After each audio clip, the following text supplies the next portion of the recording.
सभी को नमस्कार। कैसे हैं आप सभी? एकदम बढ़िया। कोई ऐसा विद्यार्थी है क्या जिनसे आज मेरी पहली मुलाकात हो?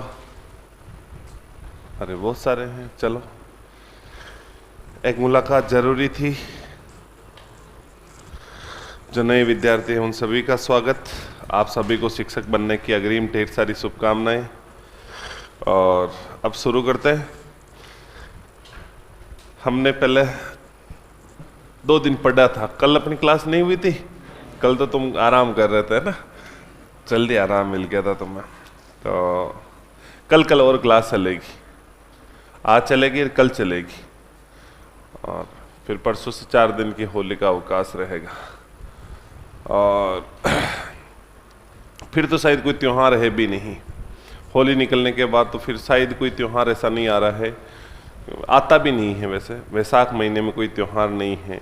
चैत्र में आते हैं त्योहार तो, पर अपने काम के कोई ऐसे बड़े त्योहार नहीं। गणगौर आ रही है तो आ रही है, अपने लिए किए जाते हैं, अपन थोड़ी नहीं मनाते इतना कुछ। बाद में इतने त्योहार नहीं है। सीधा रक्षाबंधन तक कोई बड़ा त्योहार नहीं है। तो कल मैंने क्या पढ़ाया था तुम्हें? हाँ, चित्तौड़गढ़ के प्रवेश द्वार पढ़ाकर छोड़े थे। अच्छा, थोड़ी बातें मुझे भूल गया था। एक बार मुझे बताओ, राज्य का दूसरा सबसे प्राचीन दुर्ग कौन सा था? चित्तौड़गढ़ का किला था। चित्तौड़गढ़ के किले का निर्माण किस शासक ने करवाया था? चित्रांग मौर्य ने इसका निर्माण करवाया था। अच्छा, ये बताओ कि उत्तर का प्रवेश द्वार किसे कहते हैं? बडनेर को कह रहे थे। चित्तौड़गढ़ की आकृति कैसी थी? अच्छा, चित्तौड़गढ़ के किला है ना, कौन से पठार पर बना हुआ था? और क्षेत्रफल कितना था इसका? 27.5 वर्ग किलोमीटर। कितने भागों में बटा हुआ था ये किला? 3 भागों में बटा हुआ था। और राजस्थान का सबसे बड़ा आवासीय किला कौन सा है? चित्तौड़गढ़ है? नहीं, चित्तौड़गढ़ ही है पक्का? अच्छा ठीक है। ये बताइए मुझे, चित्तौड़गढ़ जो दुर्ग है, इसका पुनर्निर्माण किसने करवाया था? राणा कुंभा ने करवाया था। मतलब ज्यादा कुछ लिखा ही नहीं था। जो भी नए बालक हैं, 4 घंटे पढ़ा इस बैच में भी, वही कल्चर ही हुई है। तो आप 2 क्लास होली का अवकाश रहेगा। जो भी नए विद्यार्थी हैं वो क्लासों को, दोनों क्लासों को 4 घंटे लगेंगे, अटेंड कर लेना, उनके नोट्स बना लेना, ताकि जब होली के बाद शुरू करोगे तो तुम्हारे लिए भी 0 से ही शुरुआत रहेगी। और बाकी तो किसी ने तो उतार भी लिया होगा। कोर्स तो सबको एक्सेस हो ही गया होगा। कोर्स तो अपने एक्सेस हो ही जाता है, ताकि जो भी जिस बैच में पढ़ते हो उसी बैच का कोर्स आपके पास रहता है। तो बाद में भी कोई दिक्कत आती है तो आप उस क्लास को वापस रिवाइज कर सकते हो, देख सकते हो। तो सबसे पहले तो अपना विषय चल रहा था कला एवं संस्कृति।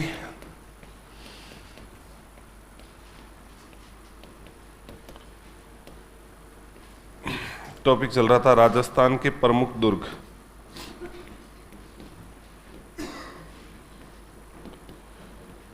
और इसमें हमारा जो टॉपिक चल रहा था उसमें हम पढ़ रहे थे चित्तौड़गढ़।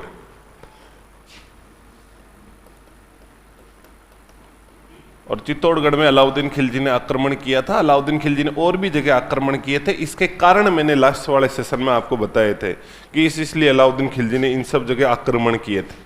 अब अपन देख लेते हैं थोड़ा सा। चित्तौड़गढ़ दुर्ग है ये।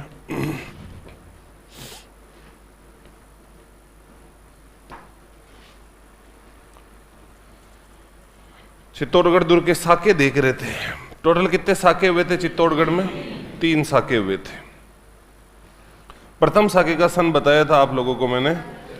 प्रथम साका कब हो रहा था यहाँ पर? 1303। या इसको एक काम करते हैं, इससे नहीं छोड़ो।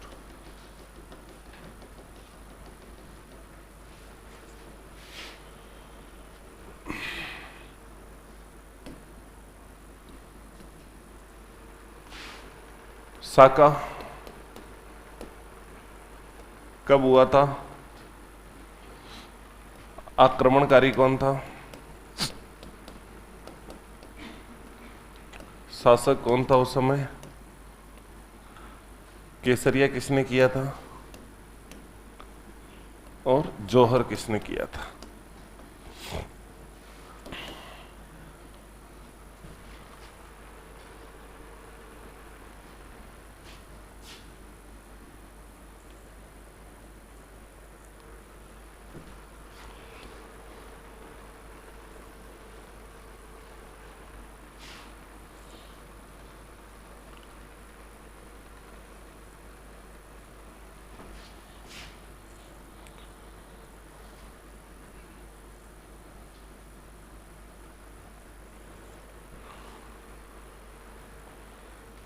चित्तौड़गढ़ में टोटल कितने साके हुए थे? 3 साके हुए थे। ये अपने प्रथम साका, दूसरा साका और तीसरा साका। वैसे ये राजस्थान की हिस्ट्री का पार्ट है, पर ठीक है, अपने दुर्ग में आता है तो थोड़ी थोड़ी बातें मैं आपको बता देता हूं। प्रथम साका कब हुआ था? तो प्रथम साका हुआ था 1303। दूसरा साका की बात करें तो दूसरा साका हुआ था 1534-35 ईस्वी में दूसरा साका हुआ था। तीसरा साका हुआ था 1567-68 ईस्वी में तीसरा साका हुआ था। पहले साके के समय जो आक्रमणकारी था, पहले साके के समय आक्रमणकारी कौन था? अलाउद्दीन खिलजी। अलाउद्दीन खिलजी ने आक्रमण किया था। हालांकि इसके आक्रमण के बहुत सारे कारण हैं। अलाउद्दीन खिलजी एक साम्राज्य विस्तारवादी विचारधारा का राजा था। कुछ जगह जानकारी मिलती पद्मावत के अनुसार कि मलिक मोहम्मद जैसी की रचना पद्मावत के अनुसार जानकारी मिलती कि रानी पद्मिनी को पाने के लिए आक्रमण किया था। कुछ कारण बताते हैं कि मेवाड़ वालों ने इनसे सीमा शुल्क वसूला था, इसलिए अलाउद्दीन खिलजी ने आक्रमण किया। बहुत सारे कारण थे अलाउद्दीन खिलजी के आक्रमण के, लेकिन जो भी है, अलाउद्दीन खिलजी ने चित्तौड़ के किले पर पहला आक्रमण किया था 1303 में। उस समय यहां पर पहली बार केसरिया हुआ था, जौहर हुआ था। दूसरा बहादुर शाह, और ये बहादुर शाह गुजरात के शासक थे जिन्होंने वैसे मेवाड़ के ऊपर 2 बार अटैक किया था। पहली बार जब इन्होंने मेवाड़ के ऊपर आक्रमण किया था, उस समय मेवाड़ के जो शासक थे वो एक छोटे से थे, विक्रमादित्य। तब उनकी माता कर्मावती ने जो है इनको कुछ धन और इनको रणथंबोर का किला देकर वापस लौटा दिया था।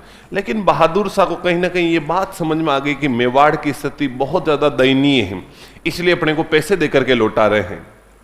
इन्होंने फिर आक्रमण किया था 34-35 में, और अगली बार इन्होंने मेवाड़ पर अधिकार कर लिया था, चित्तौड़ के किले को जीत लिया था। तब यहां पर केसरिया होता है। तीसरी बार मुगल बादशाह अकबर, तीसरी बार अकबर ने आक्रमण किया था। फिर देखिए, प्रथम जो साका हुआ था उस समय शासक कौन थे? तो रावल रतन सिंह। प्रथम साके के समय रावल रतन सिंह यहां के शासक हुआ करते थे। दूसरा साका हुआ था उस समय विक्रमादित्य, छोटे से बालक थे ये विक्रमादित्य, तो 1531 से 1536 तक शासक रहे थे। और तीसरा साका हुआ था उस समय राणा उदय सिंह। राणा उदय सिंह यहां के शासक थे। प्रथम साके के समय केसरिया किसने किया था? तो यहां पर केसरिया किया था रतन सिंह गोरा बादल ने। रतन सिंह व गोरा बादल, इन दोनों ने यहां पर केसरिया किया था, तीनों ने। दूसरे साके के समय रावत बाग सिंह,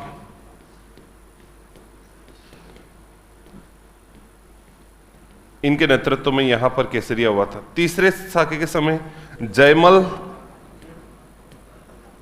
व फत्ता जी के नेतृत्व में, जयमल राठौड़ थे ये और फत्ता जी, इनके नेतृत्व में हुआ था।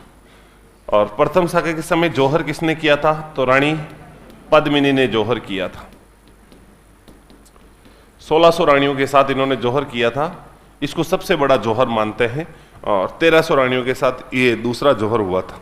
तो रानी पद्मिनी के नेतृत्व में जौहर किया गया था। दूसरा रानी कर्मावती के नेतृत्व में जौहर हुआ था,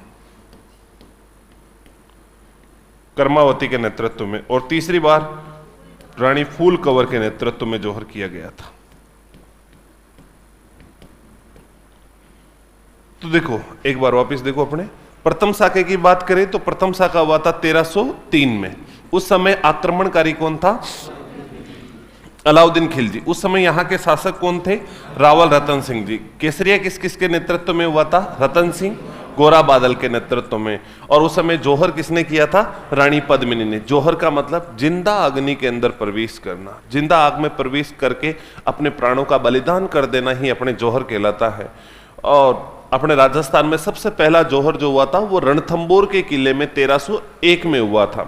ये राजस्थान का दूसरा और मेवाड़ का पहला जौहर था, जो रानी पद्मिनी के नेतृत्व में हुआ था, माता पद्मिनी के नेतृत्व में किया गया। सबसे बड़ा जौहर भी है ये,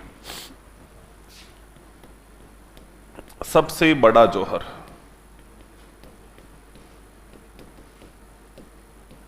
कहते हैं कि अलाउद्दीन खिलजी जब दुर्ग में प्रवेश करता है और रानी पद्मिनी को प्राप्त करने की कोशिश करता है तो वो सभी रानियों के साथ जिंदा अग्नि में प्रवेश करके अपने प्राणों का बलिदान दे चुके थे।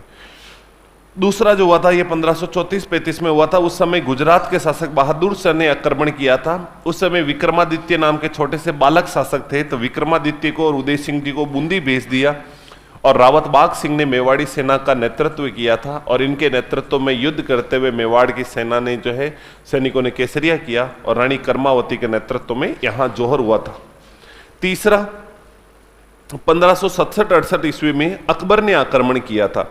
अकबर ने आक्रमण किया, उस समय यहां के शासक थे राणा उदय सिंह जी। राणा उदय सिंह जी वैसे तो बहुत वीर थे, लेकिन इनके बारे में कर्नल जेम्स टोड ने लिखा था कि उदय सिंह ऐसे शासक हैं, अगर ये उदय सिंह जी के बारे में लिखा कि उदय सिंह ऐसे शासक जो मेवाड़ के इतिहास में नहीं होते तो मेवाड़ का इतिहास स्वर्णिम पन्नों पर लिखा जाता, जबकि ऐसा कुछ भी नहीं है। उदय सिंह जी वाकई बहुत अच्छे शासक थे, इनमें योग्यताएं थी। अब आपको सर हमने तो कभी पहले पढ़ा था कि उदय सिंह जो है उदय सिंह जी ऐसे शासक थे जिन्होंने अपने हाथों से चित्तौड़ दुर्ग की चाबियां इन्होंने शेरशाह सूरी को सौंप दी, तो फिर ये अच्छे कहां से हुए? कर्नल जेम्स टोड ने भी यही सोचा था। लेकिन उस समय की परिस्थिति अलग थी। उस समय मेवाड़ की स्थिति बहुत ज्यादा दयनीय हो चुकी थी। मेवाड़ की स्थिति बहुत ही अधिक दयनीय होने के कारण उन्होंने उस परिस्थिति को समझते हुए उन्होंने दुर्ग की चाबियां उन्होंने सौंप दी थी। लेकिन बाद में परिस्थितियां बदल गई थी। जब परिस्थितियां बदली तब अकबर ने मेवाड़ पर आक्रमण की योजना बनाई थी, तब उन्होंने युद्ध करने का फैसला लिया था। जब उन्होंने युद्ध करने का फैसला किया था तो उस समय क्या हुआ था, ये जो जयमल और फत्ता जी, इन्होंने उदय सिंह जी को समझाया कि उदय सिंह जी, अगर आप पूरे परिवार के साथ चित्तौड़ के किले में रहे और यहां रह करके अगर आपने लड़ाई लड़ी और युद्ध में अगर आप काम आ गए, पूरा मेवाड़ का राजवंश युद्ध में मारा गया, तो फिर इन मुगलों से लड़ेगा कौन? इसलिए आप एक काम कीजिएगा, यहां से बाहर निकलिएगा और आप दुर्ग हमें सौंपिए, दुर्ग की रक्षा करेंगे हम। आप दुर्ग से बाहर रह करके ऐसे युद्ध की तैयारी कीजिए ताकि अगर कोई मुगल इस किले पर अधिकार कर भी ले तो बाहर से आप वापिस इस किले पर अटैक करके इसको छुड़ा तो सको।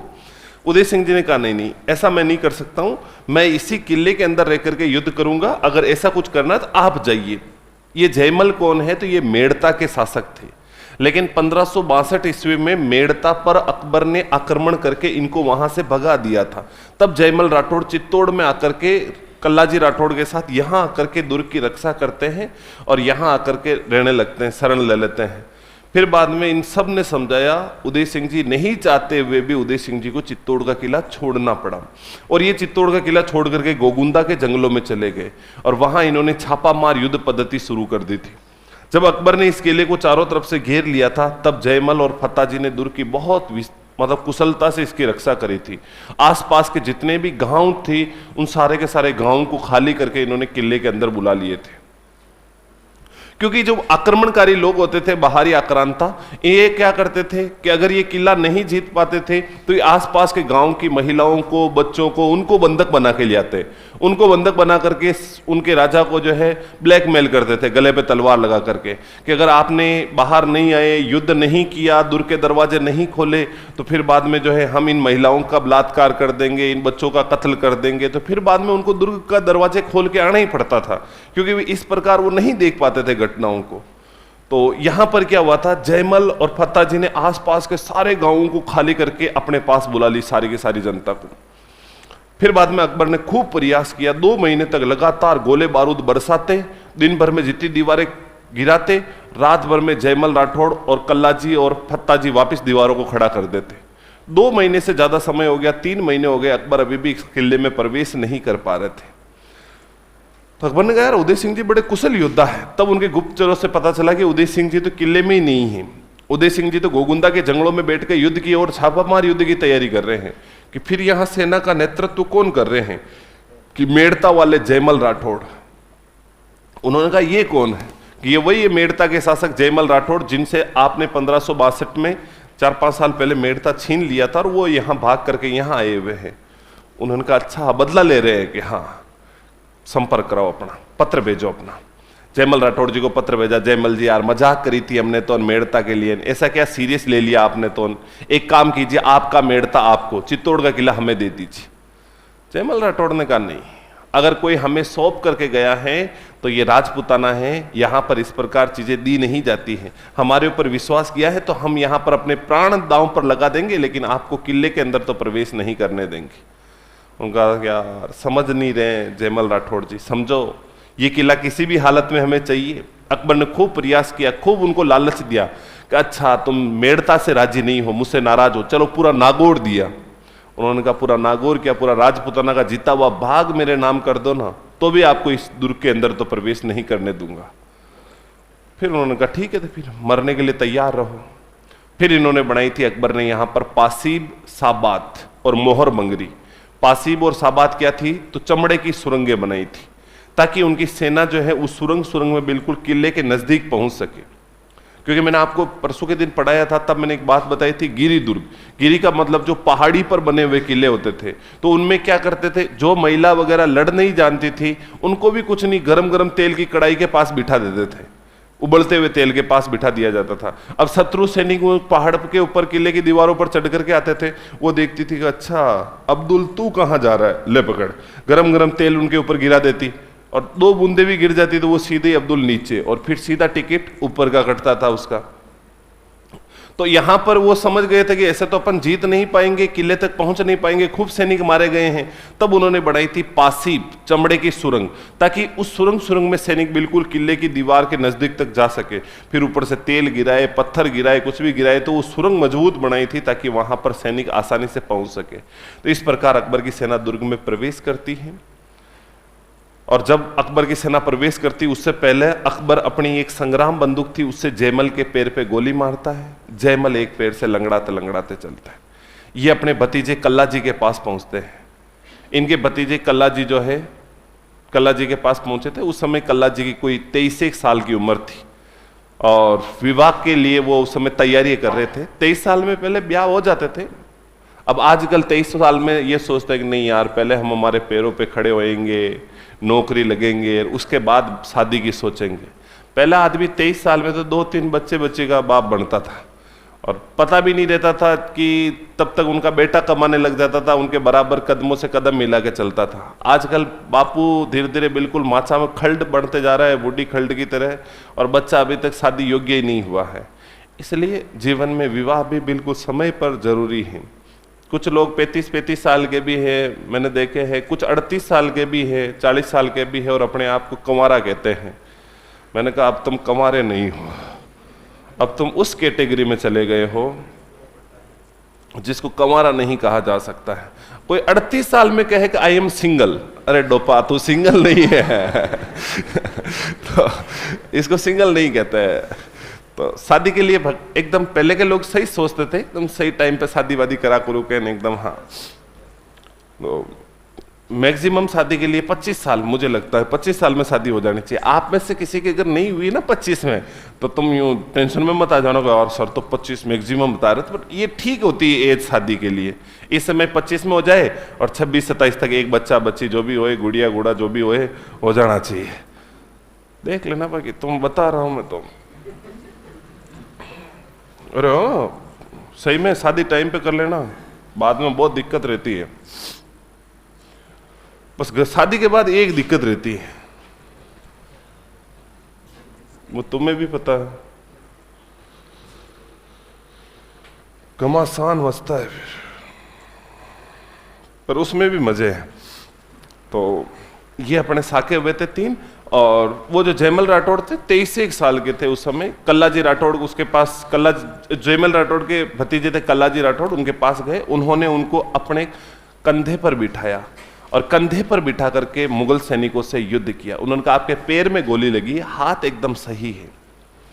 और सामने से मुगल सैनिक, जैसे आप मुगल सैनिक बैठे हुए हो, और इधर से कल्ला जी राठौड़ जयमल जी को अपने कंधे पर बिठाए हुए, और सामने से मुगल सैनिक 2 तलवारें ऊपर अपने हाथ में लिए हुए हैं जयमल राठौड़, और 2 तलवारें नीचे लिए हुए हैं कल्ला जी राठौड़, और सामने से मुगल सैनिक, एक सैनिक के 3-3 पीस हो रहे थे। ऊपर से उड़ा रहे थे जयमल जी, नीचे से उड़ा रहे थे कल्ला जी। अकबर ने देखा यार ये क्या तामझाम है, नीचे देखे टांगे दिख रही है कितनी, 2, और हाथ कितने दिख रहे हैं, 4, और सिर भी कितने दिख रहे हैं, 2। इसीलिए कल्ला जी का नाम पड़ा था 4 हाथ 2 सिर वाले लोक देवता। वास्तव में उनके न तो 4 हाथ थे ना उनके 2 सिर थे। वो एक दृश्य ऐसा बना था उस समय। तब अकबर ने पहली बार इनको 4 हाथ 2 सिर वाला पीर कहा था, क्योंकि लड़ बड़े जोरदार रहे थे। तो लड़ बड़े जोरदार रहे थे, तो इसीलिए उन्होंने उनसे कल्पना करी थी ना। तो एक बार तो तुम साका करके, चित्तौड़गढ़ के साके लिख करके इसको ऐसे कैसे बना लो, है ना, ऐसे कैसे बना लो।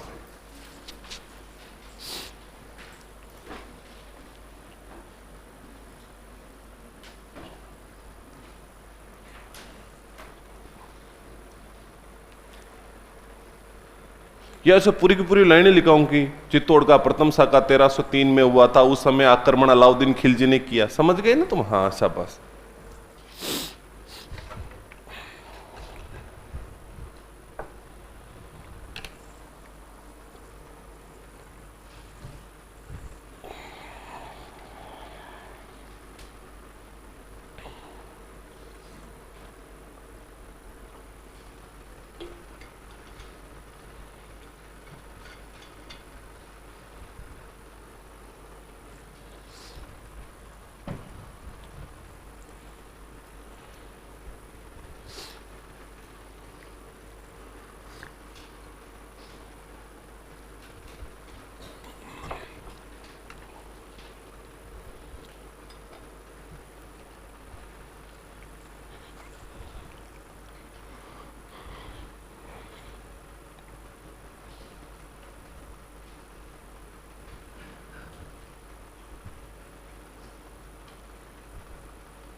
बिल्कुल अरुण, तुम्हारे ऑनलाइन वालों के सबके कमेंट मुझे दिख रहे हैं। आराम से तुम पढ़ो, कोई दिक्कत आए इस सवाल से संबंधित तो कमेंट कर देना।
केसरिया क्या होता है? केसरिया का अर्थ होता है, जब भी मुस्लिम आक्रमणकारी आक्रमण करते थे तो उस समय जो यहाँ के सैनिक शासक होते थे वो भगवा रंग का, केसरिया रंग का वस्त्र धारण करते थे और सिर के ऊपर केसरिया रंग की पाग धारण करते थे और रणभूमि में टूट पड़ते थे।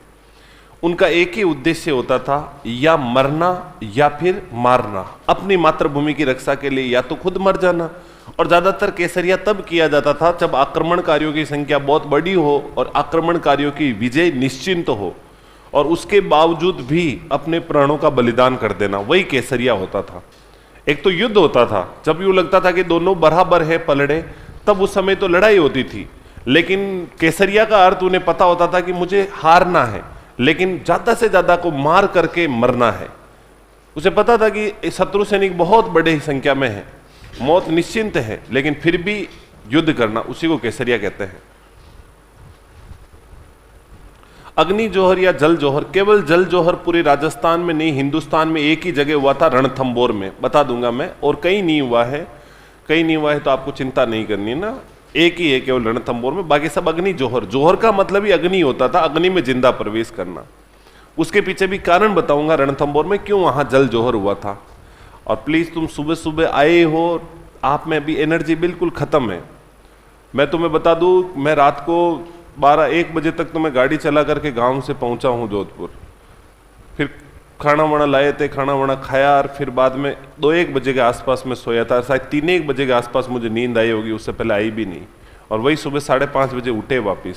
बिल्कुल भी ऐसा नहीं कि मुझे एनर्जी आ नहीं है या उबासी आ रही है। तुम आते ही मर रहे हो, 4-5 जने कर रहे हो, क्या है कर रहे हो। मुझे बहुत नफरत है उबासी से, बहुत ज्यादा एलर्जी, इस चीज से मुझे इतनी नफरत है तुम सोच भी नहीं सकते हो। जो मेरे कुछ विद्यार्थी पुराने बैठे हुए इनको भी पता है, उबासी से सख्त नफरत है, सख्त नफरत। प्लीज उबासी मत लिया करो। तुम आ भी जाती है तो तुम टेबल के नीचे लिया करो। ऐसा कभी कभी मैं भी पढ़ाता हूं, आ जाती ये तेको अनैच्छिक क्रिया है, तो फिर मैं इधर आकर के ऐसा करके फिर इधर आ जाता हूं, पता भी नहीं चलने देता हूं। तो मैं भी आए ना, तुम टेबल के नीचे लिया करो, और ऐसे कोशिश करना कि 2-4 बार कोशिश करो कि इसको रोक लो, फिर देखना नहीं आएगी। और उबासी किसको आती है मैं बताऊं, जो हाथ को ऐसे करके बैठे रहते हैं, और ऐसे ज्यादातर कि कौन बैठते हैं, आप। थोड़ा यूं इसको सपोर्ट क्यों रखते हो तुम, ऐसे क्या करते हो। देखो दर्शनीय स्थल, अब अपन चित्तौड़ के किले में चलेंगे तो आपको चित्तौड़ के किले में दर्शनीय स्थल के रूप में आपको क्या क्या देखने को मिलेगा। मैंने आपको परसों एक वीडियो बताया था ना चित्तौड़ का, तो चित्तौड़ के किले के अंदर आपको दर्शनीय स्थलों में बहुत सारी चीजें दिखाई थी। हाँ, केसरिया रंग के कपड़े पहनते थे, मेन तो पगड़ी होती थी उनके पास, केसरिया ध्वजा होती थी, पूरे कपड़े केसरिया नहीं होते थे। दर्शनीय स्थल में पहले अपन चित्तौड़ के किले के मंदिर देख लेते हैं कि चित्तौड़ के किले में आपको कौन कौन से मंदिर देखने हैं। एक तो यहां पर मंदिर बना हुआ है साथियों, बाण माता का मंदिर। चित्तौड़ के किले में चलेंगे तो अपने को एक तो मंदिर देखने को मिलता है यहां, बाण माता का मंदिर। एक है तुलजा भवानी माता का मंदिर, तुलजा भवानी माता। एक साथियों यहां पर बना हुआ है मीरा मंदिर।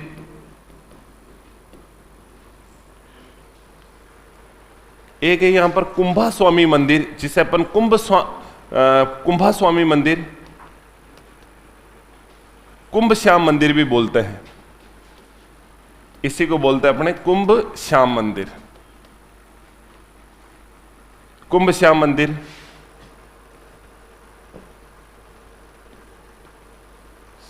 समिदेश्वर, समिदेश्वर या जिन्हें अपन बोलते हैं त्रिभुवन नारायण मंदिर।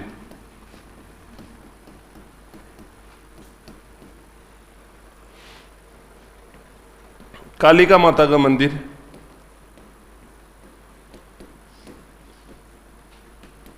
कालिका माता का मंदिर भी अपने चित्तौड़ के किले में ही बना हुआ है। और देखो और कौन सा मंदिर है, आदिनाथ जी का मंदिर।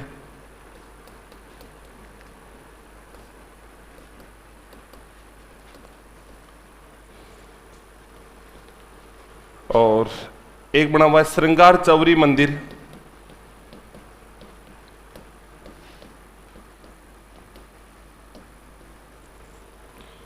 एक बना हुआ है सतबीस देवरिया मंदिर।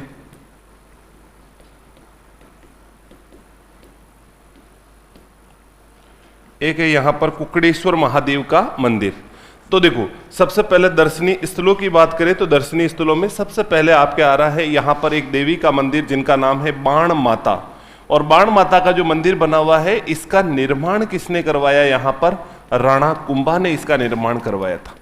बाण माता के मंदिर का निर्माण किसने करवा दिया, राणा कुंभा ने चित्तौड़ के किले में।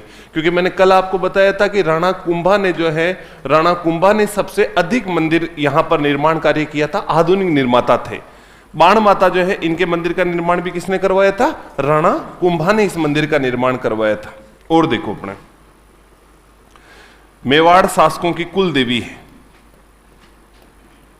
मेवाड़ शासकों की कुल देवी है। वैसे तो बाण माता का मेन मंदिर राजसमंद के अंदर बना हुआ है, लेकिन महमूद खिलजी प्रथम ने जब आक्रमण किया था तब उन्होंने राजसमंद वाले बाण माता के मंदिर में लकड़ियां भर के पूरे मंदिर को जला दिया था। तब वापिस इस मंदिर का निर्माण कराया था चित्तौड़ के किले में, और किसने करा दिया था? राणा कुंभा ने। फिर आ जाती है तुलजा भवानी माता, और तुलजा भवानी माता के मंदिर का निर्माण कराया था बनवीर सोनगरा। बनवीर सोनगरा। देखो, जब तुम राजस्थान का इतिहास पढ़ोगे ना तो तुम्हें और चीजें क्लियर हो जाएगी। वैसे मैं मोटी मोटी बात बता देता हूं। जब 1303 में अलाउद्दीन खिलजी का चित्तौड़ के किले पर अधिकार हुआ था, तब अलाउद्दीन खिलजी दिल्ली का बादशाह मेवाड़ में, चित्तौड़ में थोड़ी नहीं बेटा रहेगा। तब वो अपने पुत्र खिजर खां को चित्तौड़ का किला सौंप करके वो दिल्ली लौट गया था। जब उनका बेटा खिजर खां चित्तौड़ का राजा बना था, तब खिजर खां का भी ज्यादा दिन मन नहीं लगा था। दिल्ली में रहने वाला आदमी चित्तौड़ में मन लगेगा क्या? तो उन्होंने क्या किया था, उन्होंने भी ये किला जो है एक मुछाला मालदेव था जिसका नाम था मालदेव सोनगरा, उसको सौंप करके वो भी दिल्ली लौट गया था। मुछाला मालदेव के बाद उनका बेटा बनवीर सोनगरा राजा बना था। उसी बनवीर सोनगरा को राणा हमीर ने पराजित करके चित्तौड़ पर अधिकार किया था। तो ये बनवीर सोनगरा यहाँ के राजा थे। तब इन्होंने यहाँ तुलजा भवानी माता के मंदिर का निर्माण किया था। और ये तुलजा भवानी जो माता है, ये छत्रपति शिवाजी की आराध्य, या अपन ये कह सकते हैं मराठों की आराध्य देवी, मराठों की आराध्य देवी। भवानी कौन है? तो भगवान शिव की पत्नी, भव यानी शिव, और शिव की पत्नी का ही नाम है भवानी। तुलजा भवानी माता की पूजा करते हैं। मराठों को तुमने देखा भी होगा जय भवानी करके, वो युद्ध वगैरह आने से शिवाजी को तुमने अक्सर देखा होगा जय भवानी हर हर महादेव करके शुरू करते थे। तो ये मराठों की आराध्य देवी हैं तुलजा भवानी माता, जिनके मंदिर का निर्माण बनवीर सोनगरा ने करवाया। और कहां पर बना हुआ है? अपने चित्तौड़ के किले में। एक बना हुआ है मीरा मंदिर। मीरा मंदिर का निर्माण किसने करा दिया? तो राणा सांगा ने करवाया। राणा सांगा ने मीरा मंदिर का निर्माण करवाया। ये मीरा मंदिर है क्या? तो भगवान श्री कृष्ण का मंदिर है। मीराबाई यहां पर भक्ति किया करती थी, और मीराबाई भक्ति करती थी जिसके लिए राणा सांगा ने यह मंदिर बनाया था। हालांकि प्रारंभ में तो राणा सांगा मीराबाई की भक्ति पर विश्वास ही नहीं होता था उनको, सामान्य लोगों को नहीं भी होता है। मीराबाई भगवान श्री कृष्ण को बचपन से अपना पति मानती थी। उनके पति भोजराज को भी उन्होंने मना कर दिया था। भोजराज बापड़ा रोज जाता और मीराबाई का कक्ष में जाके पूछता कि मीरू, तुम्हारे पति श्री कृष्ण हैं तो हम आपके हैं कौन? वो हमेशा कहती तुम हमारे कुछ नहीं हो भोजू, समझा करो पगले। और वो रोजाना भोजू को मना कर देती थी, और मीराबाई रोज जाते और मीराबाई के कक्ष में जाके पूछते। फिर भोजराज तो समझ गया था मीराबाई की भक्ति को देख करके, लेकिन राणा सांगा को ये बात समझ में नहीं आई थी। मीराबाई भक्ति में इतनी लीन हो चुकी कि कहीं पर भी चली जाती थी भजन कीर्तन करने। रात की 2 बज रही हो, 3 बज रही हो, समय का उनको ज्ञान नहीं होता था, क्योंकि भक्त ऐसी थी, श्रद्धा में ऐसी डूबी हुई थी। भक्ति में जब पूरी तरीके से तन्मय हो जाते हैं तो फिर कुछ नहीं दिखता है। पर राणा सांगा को यह बात कहां पसंद थी।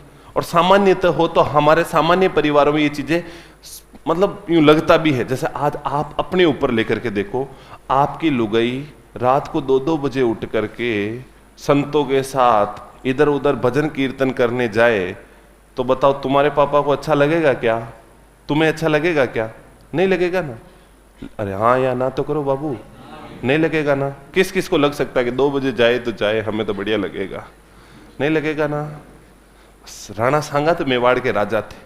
उनको जब पता चला कि मीराबाई ऐसे वहां भजन कीर्तन कर रही है, वहां ये कर रही है, एक तो राजपूत घराने में एक चक्रवर्ती राजा की पत्नी, चक्रवर्ती राजा की पुत्र वधू, और एक राजपूत शासक की मतलब बेटी, और वो क्या करे कि वो ऐसे भजन कीर्तन करे, घूंघट पर्दे से बाहर आए। पहले तो यूं पर्दे से बाहर आने तक का, घर से बाहर आने तक का सिस्टम नहीं था।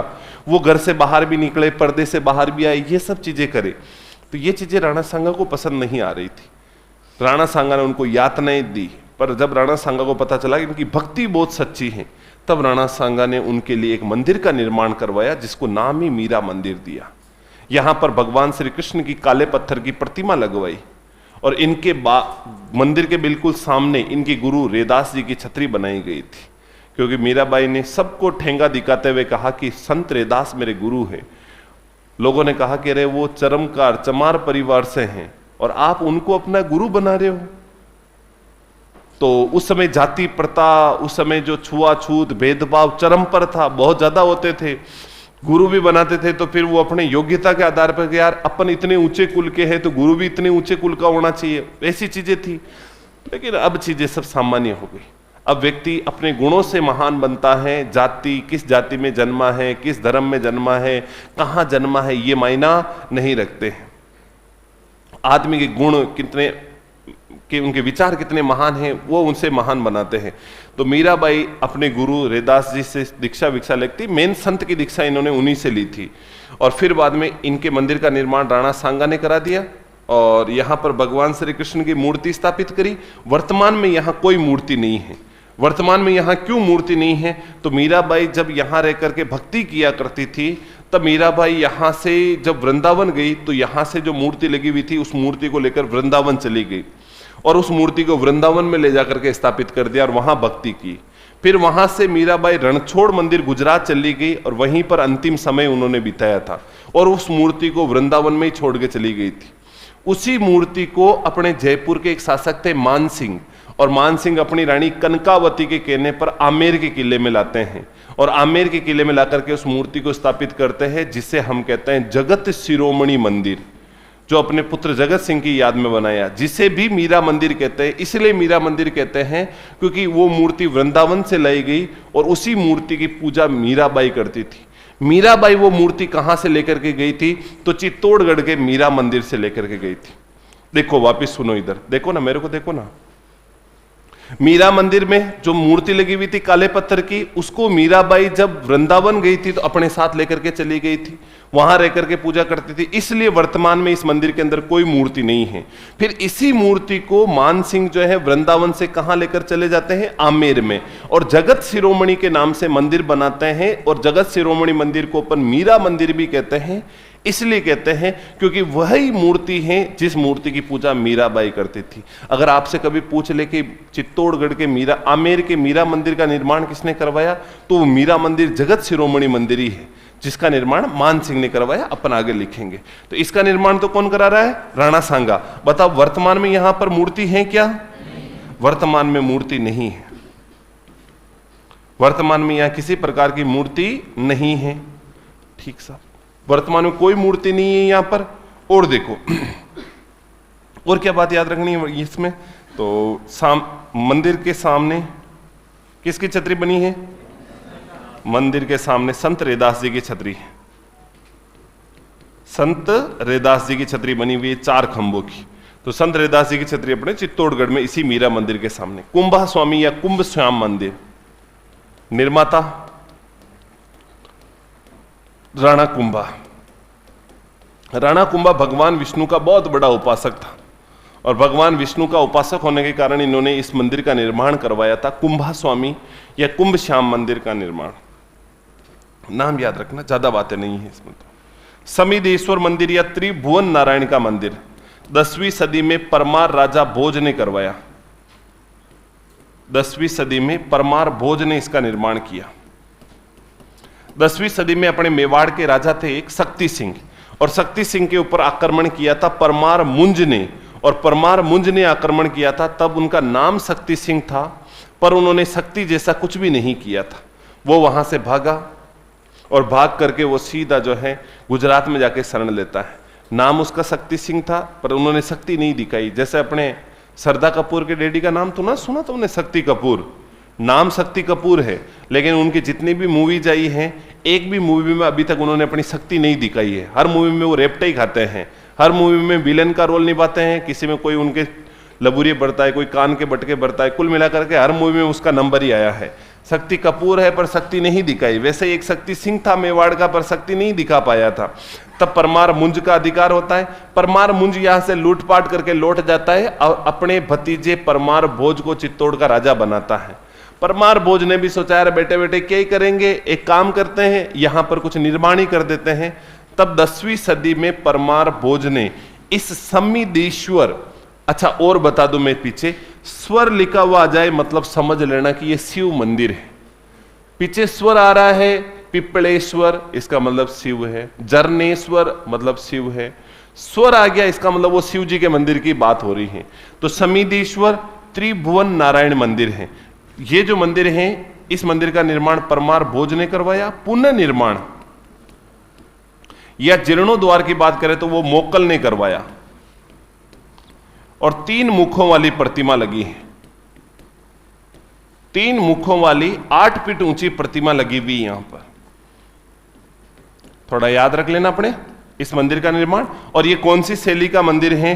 तो महामारू शैली का मंदिर है। महामारू शैली का मंदिर है। क्या है महामारू? आगे अपन इसके बाद जब मंदिर टॉपिक पढ़ेंगे तो वहां बात करेंगे। ये महामारू शैली का मंदिर बना हुआ है। कालिका माता, कालिका माता के मंदिर का निर्माण किसने करवाया? तो देखो याद रखना, यहां पहले सूर्य मंदिर था, यहां पहले सूर्य मंदिर था। और सूर्य मंदिर का निर्माण किन्होंने करवाया था? तो मौर्य शासकों ने करवाया था।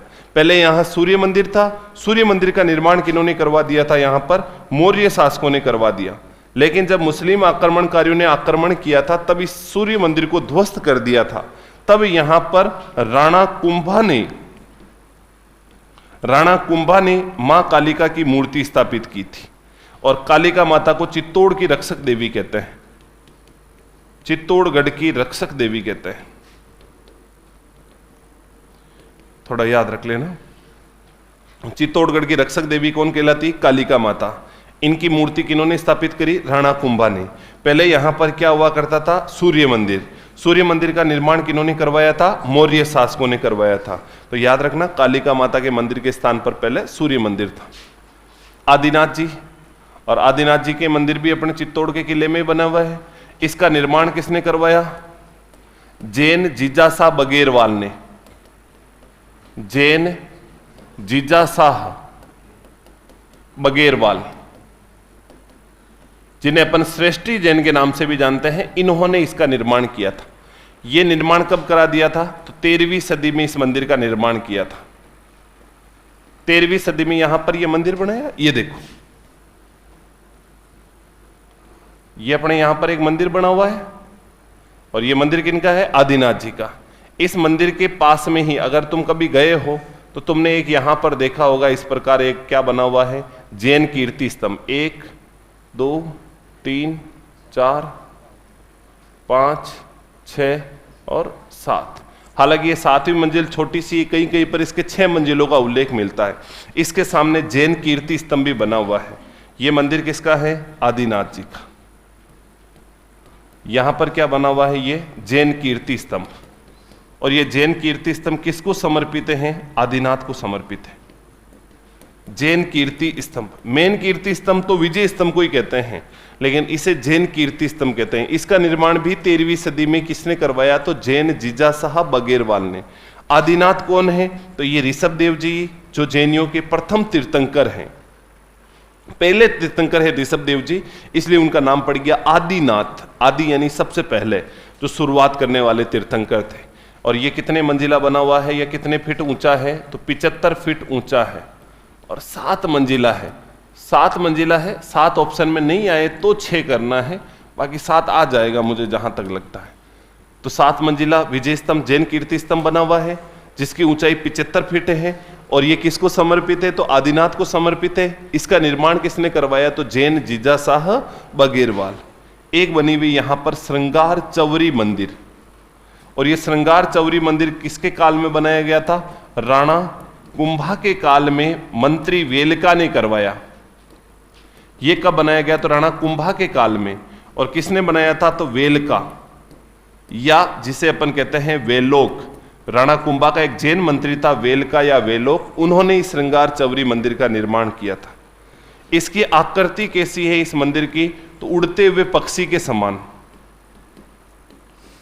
उड़ते हुए पक्षी के समान इसकी आकृति है। थोड़ा याद रखना कि आकृति है उड़ते हुए पक्षी के समान। ये एक जैन मंदिर है, जैन मंदिर है। और राणा कुंभा ने अपनी पुत्री, और राणा कुंभा की पुत्री थी जिसका नाम रमाबाई, या जिसे अपन कहते हैं वागीश्वरी, उसका विवाह यहां करवाया था। और विवाह कराने के कारण इसका नाम क्या पड़ गया? श्रृंगार चौरी। चौरी देखो, मेवाड़ में ना जहां पर ब्याह होता है ना, ब्याह, वहां पर विवाह के अंदर जो स्थान होता है उसे चौरी कहते हैं।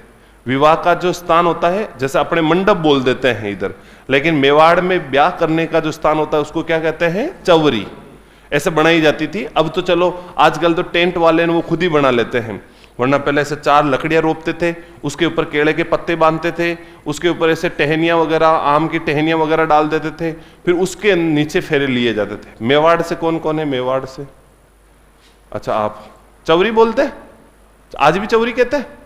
अच्छा,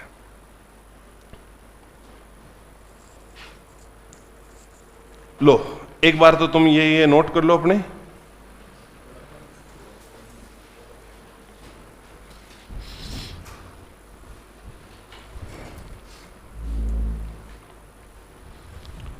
सबसे पहले हेडिंग डालो बाण माता।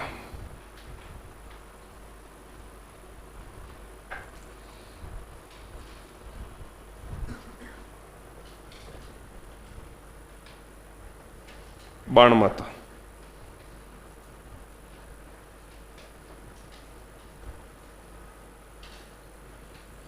लिखो बाण माता में निर्माता राणा कुंभा,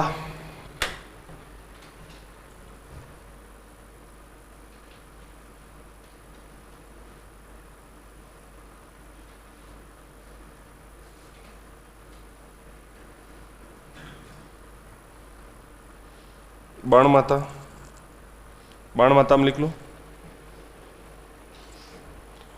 निर्माता राणा कुंभा, मेवाड़ शासकों की कुल देवी।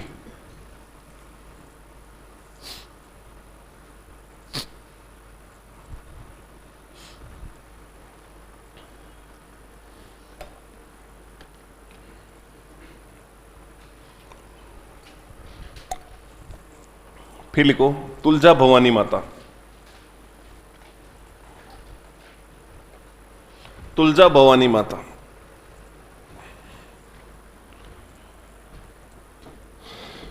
तुलजा भवानी माता। लिख लो निर्माता बनवीर सोनगरा,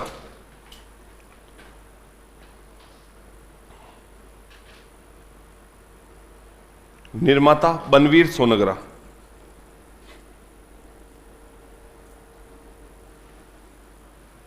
लिख लो मराठों की आराध्य देवी, मराठों की आराध्य देवी।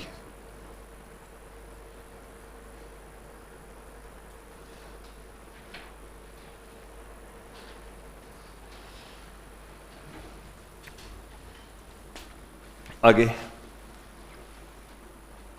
मीरा मंदिर,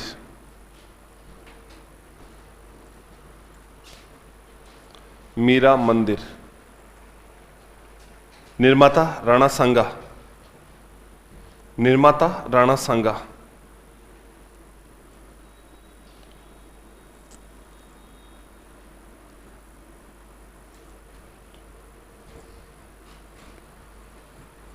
वर्तमान में यहां कोई मूर्ति नहीं, वर्तमान में यहां कोई मूर्ति नहीं। मंदिर के सामने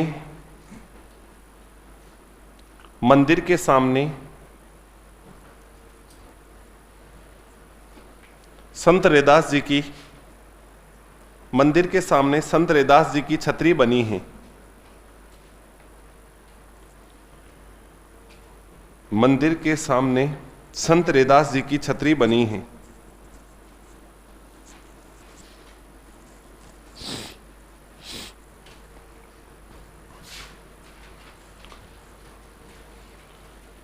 कुंभा स्वामी मंदिर या कुंभ श्याम मंदिर,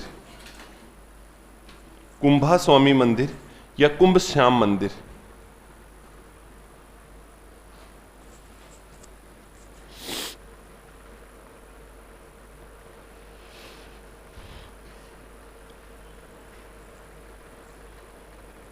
देखो निर्माता राणा कुंभा, निर्माता राणा कुंभा।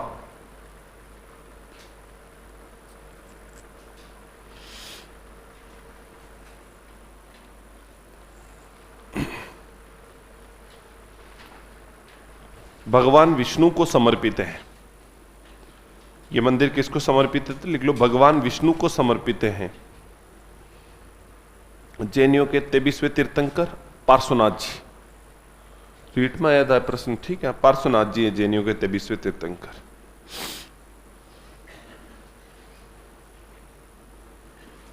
फिर लिखो समीदेश्वर या त्रिभुवन नारायण मंदिर। समीदेश्वर या त्रिभुवन नारायण मंदिर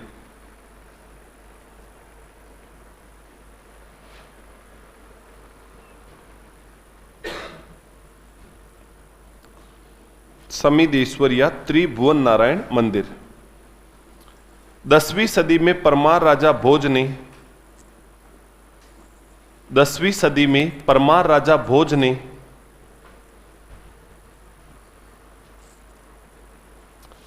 10वीं सदी में परमार राजा भोज ने निर्माण करवाया। निर्माण करवाया।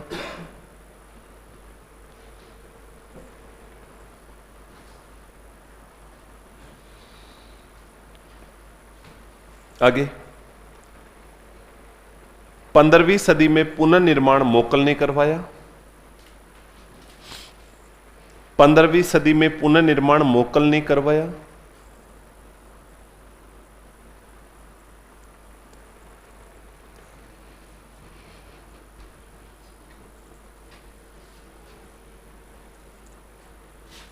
महामारू शैली में मंदिर बना है। महामारू शैली में मंदिर बना है।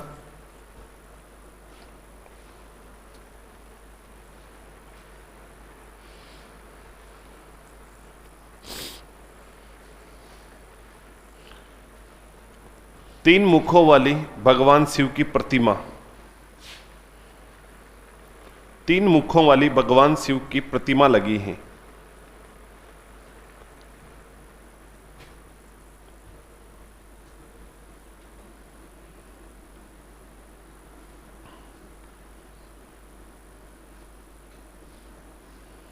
फिर लिखिए कालिका माता। कालिका माता।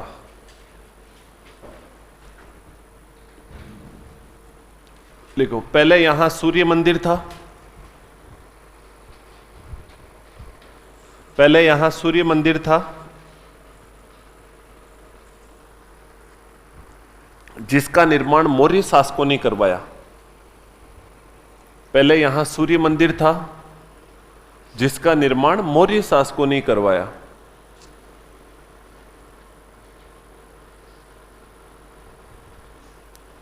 जिसका निर्माण मौर्य शासकों ने करवाया। राणा कुंभा ने।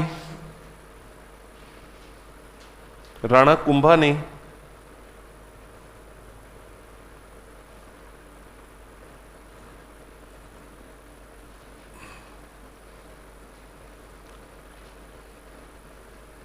कालिका माता की मूर्ति स्थापित की। राणा कुंभा ने कालिका माता की मूर्ति स्थापित की।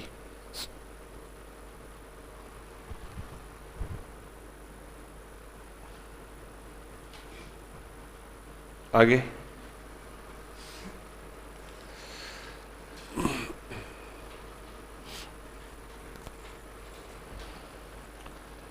इन्हें चित्तौड़ की रक्षक देवी कहते हैं।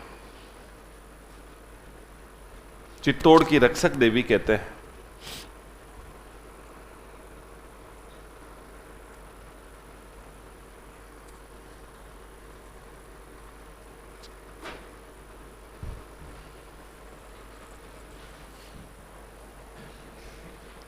फिर लिखो आदिनाथ। आदिनाथ का मंदिर।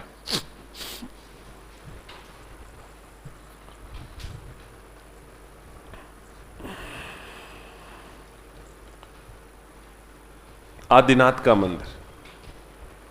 लिखो निर्माता जैन जीजा साहब बगेरवाल।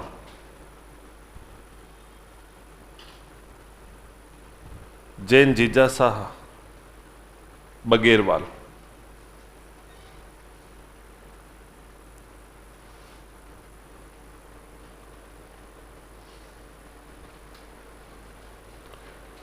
फिर लिखो इसमें मंदिर के सामने जैन कीर्ति स्तंभ, मंदिर के सामने जैन कीर्ति स्तंभ, मंदिर के सामने जैन कीर्ति स्तंभ बना है।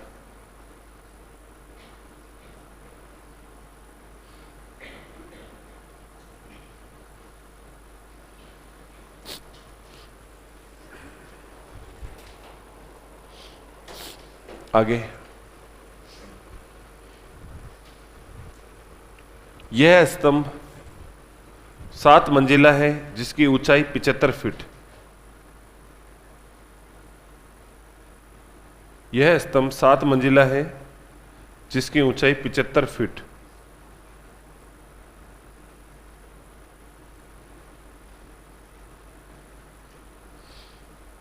सात मंजिला है जिसकी ऊंचाई 75 फीट है।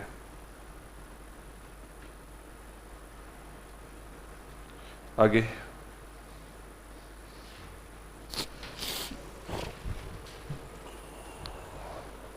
श्रृंगार चौरी, श्रृंगार चौरी,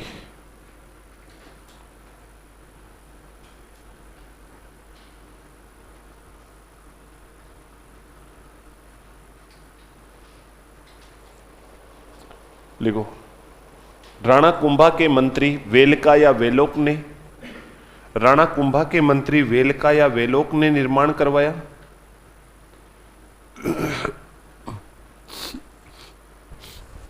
राणा कुंभा के मंत्री वेलका या वेलोक ने निर्माण करवाया। आकृति उड़ते हुए पक्षी के समान, आकृति उड़ते हुए पक्षी के समान।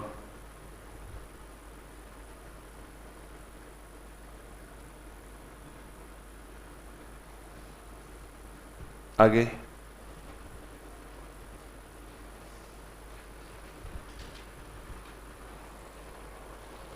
राणा कुंभा ने पुत्री रमाबाई का विवाह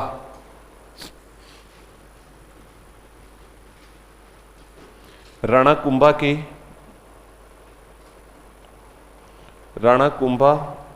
ऐसे लिखो, सॉरी, राणा कुंभा ने पुत्री रमाबाई का विवाह यहां करवाया।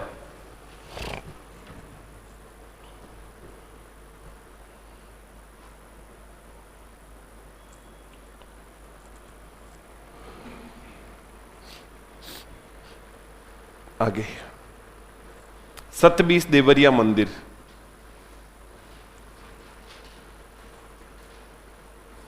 सतबीस देवरिया मंदिर,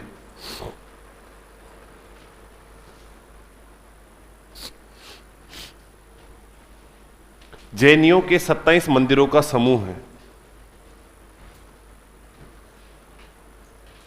जैनियों के 27 मंदिरों का समूह है। जैनियों के 27 मंदिरों का समूह है। एक और लिख लो यहीं पर, कुकड़ेश्वर, कुकड़ेश्वर महादेव मंदिर,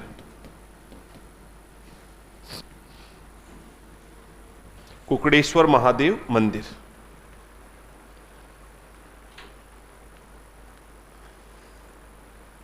ये तो अपने चित्तौड़ के प्रमुख प्रमुख मंदिर है दर्शनीय स्थल के अंदर।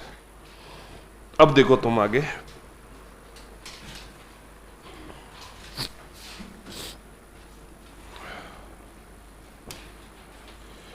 फोटो ही दिखा देते हैं, फोटो तो छोटा रहना था,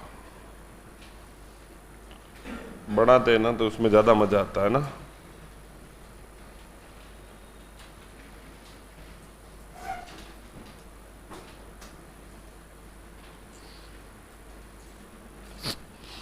ये क्या है समझ रहे हो तुम? हैं? पक्का? 1 मंजिल, 2 मंजिल, 3 मंजिल, 4 मंजिल, 5 मंजिल, 6, 7, ये 8, ये 9 मंजिला। तो विजय स्तंभ टोटल कितने मंजिला बना हुआ है? 9 मंजिला। 1, 2, 3, 4, 5, 6, 7, 8 और 9। ये 9 मंजिला आपको विजय स्तंभ दिख रहा है। इस 9 मंजिले विजय स्तंभ का निर्माण किसने करवाया था? इस को ही हम बोलते हैं कीर्ति स्तंभ, और इसी को अपन कहते हैं विजय स्तंभ, और इसी का नाम है साथियों कीर्ति स्तंभ।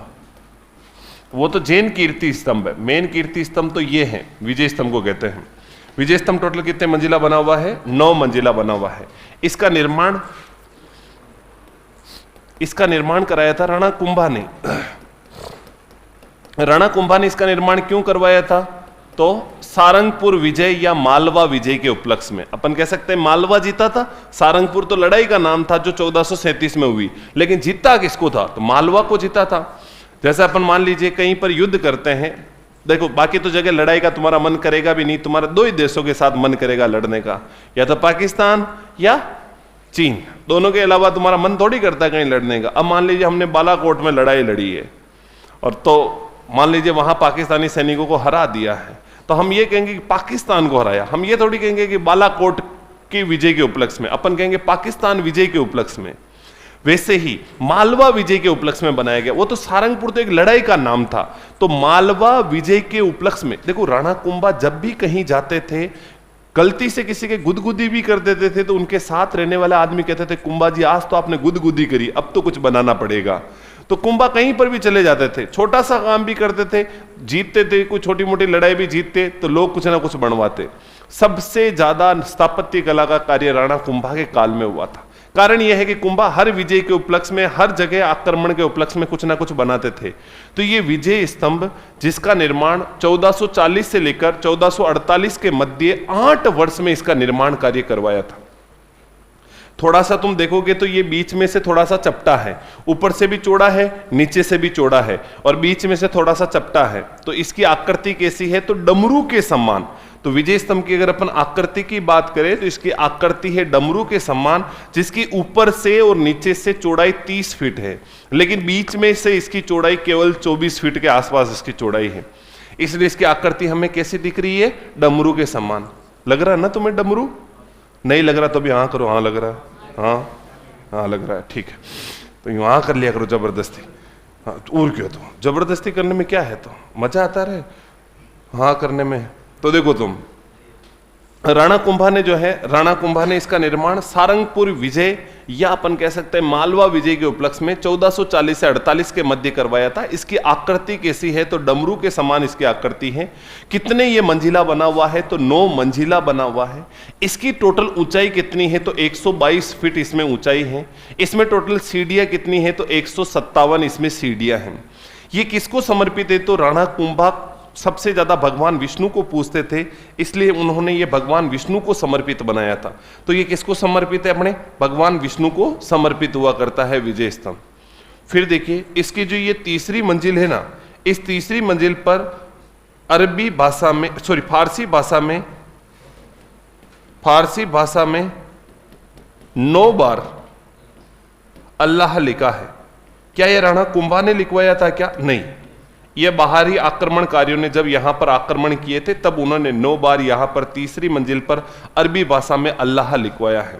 जो 5वीं मंजिल है इस पर इसको बनाने वाले वास्तुकारों के नाम लिखे हुए हैं। वास्तुकार कौन है? जेता, नापा, पोमा, पुंजा, देवा, जो भी इनके शिल्पी थे, वास्तुकार थे, उन वास्तुकारों के नाम लिखे हुए हैं। इसकी प्रत्येक मंजिल को तुम देखोगे तो उसके ऊपर खूब चित्र बने हुए हैं, लेकिन 8वीं मंजिल पर कोई मूर्ति नहीं। 8वीं मंजिल पर आपको किसी प्रकार की कोई मूर्ति देखने को नहीं मिलेगी, कोई मूर्ति नहीं है। यह 9वीं मंजिल के ऊपर एक बार 1857 में बिजली गिरी थी, और बिजली गिरने से इसका स्वरूप बिगड़ गया था। और जब स्वरूप बिगड़ गया तो बताओ इसका स्वरूप सुधारना पड़ेगा कि नहीं सुधारना पड़ेगा? और बिजली गिरने से इसका स्वरूप बिगड़ा, और इसका स्वरूप सुधार दिया था वापिस किसने? स्वरूप सिंह ने। तो अपने से पूछ ले, विजय स्तंभ का पुनर्निर्माण किसने किया था? स्वरूप सिंह ने। क्यों किया था? क्योंकि 1857 में इसके ऊपर बिजली गिरने से इसका स्वरूप बिगड़ गया था। तो स्वरूप किसने सुधार दिया वापिस? स्वरूप सिंह ने। तुम कभी जाओ ना चित्तौड़ के किले में, तो दो ही जगह है जहां पर टिकट लगता है चित्तौड़ के किले में। एक तो वहां पर अपन पद्मिनी, रानी पद्मिनी का महल देखने जाते हैं, वहां का टिकट लगता है। एक विजय स्तंभ के अंदर जाते हैं, इसका टिकट लगता है। विजय स्तंभ के अंदर कुछ भी नहीं है। आप में से कौन कौन गया हुआ है विजय स्तंभ के अंदर? अंदर अच्छा, आप गए, क्या देखा आपने? कुछ नहीं देखा ना, बस सीढ़ियां थी, वो इतने मोटी मोटे भाटे की सीढ़ियां, चढ़ते गए 9वीं मंजिल पे जा गए, आ गए कहां? क्या है? कुछ नहीं। तुमने कुछ भी नहीं देखा वहां पर? सच सच बताओ ना, कुछ तो देखा ना? कुछ भी नहीं देखा। 9वीं मंजिल के ऊपर आपको 2 पत्थर नहीं दिखे? ओ सर, आप भी भोले हो। हमारे पास एक डुंडिया था, उसमें से फोटो खींचने से हमें टाइम नहीं मिल रहा था, तो सर हम वहां वो भाटो कौन, उनको कहां देखेंगे? जो आप 9वीं मंजिल पर गए हो और आपने देखा हो 2 टूटे फूटे पत्थर लगे हुए हैं जिन्हें जैन कीर्ति स्तंभ बोलते हैं। और वो जैन कीर्ति स्तंभ जो दोनों लिखे थे वो कवि अत्रि व कवि महस ने लिखे थे, जो दोनों ही इस 9वीं मंजिल के ऊपर लगे हुए हैं। जो अपन जैन कीर्ति स्तंभ की जो अपने कीर्ति स्तंभ की जो 9वीं मंजिल है, इसके ऊपर कीर्ति स्तंभ प्रशस्ति, और कीर्ति स्तंभ प्रशस्ति कवि अत्रि व कवि महस ने लिखी थी मेवाड़ी भाषा में। वो दोनों के दोनों पत्थर अपने 9वीं मंजिल के ऊपर लग रहे हैं। तो एक बार तो तुम थोड़ी सी बातें मेरे साथ नोट करो, बहुत बातें हैं अभी इस विजय स्तंभ के बारे में। एक बार हेडिंग डालो, विजय स्तंभ, कीर्ति स्तंभ, निर्माता राणा कुंभा, शिल्पी नहीं, पहले अपन इसके निर्माता कब कराया तो लिख लो 1440 से 1448 के मध्य, 48 के मध्य। आकृति डमरू के समान,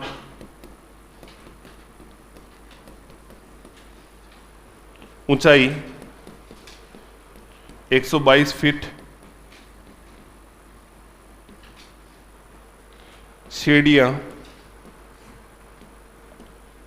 157,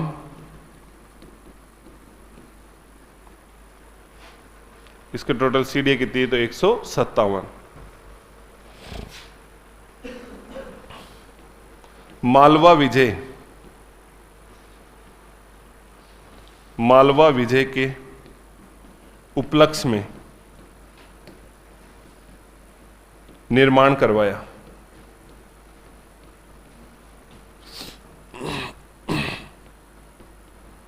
मालवा विजय के उपलक्ष्य में निर्माण करवाया। अगर अपन विजय स्तंभ के निर्माण की बात करें तो मालवा विजय के उपलक्ष्य में करवाया गया था। आगे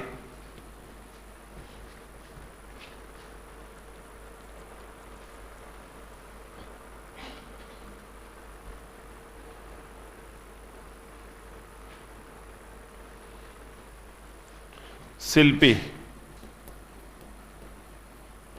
जेता,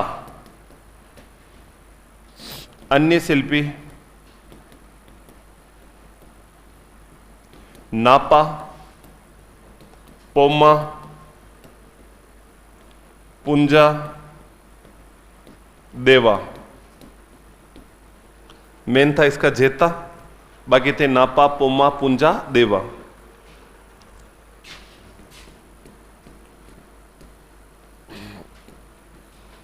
समर्पित किसको है ये? भगवान विष्णु को।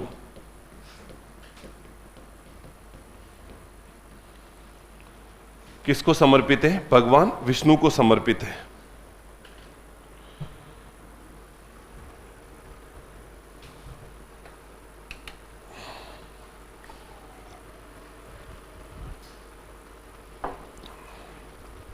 फिर लिखो, तीसरी मंजिल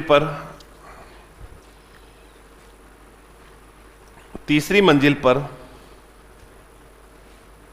फारसी भाषा में, तीसरी मंजिल पर फारसी भाषा में 9 बार अल्लाह लिखा है।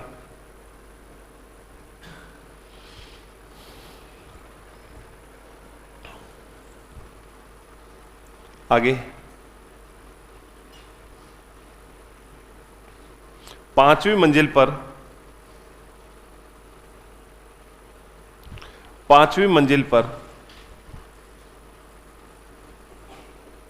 वास्तुकारों के नाम। 5वीं मंजिल पर वास्तुकारों के नाम लिखें।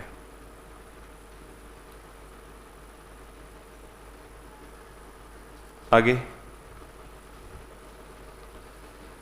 8वीं मंजिल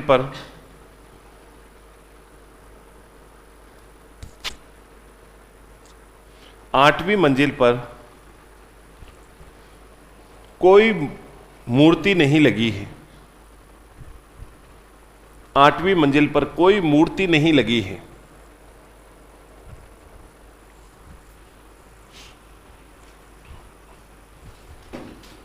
नवीं मंजिल का पुनर्निर्माण स्वरूप सिंह ने करवाया। 9वीं मंजिल का पुनर्निर्माण स्वरूप सिंह ने करवाया।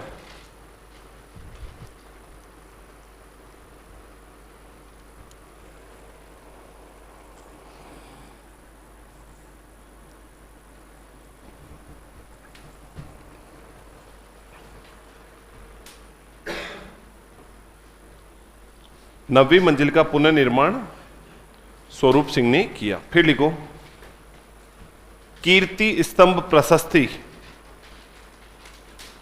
कीर्ति स्तंभ प्रशस्ति,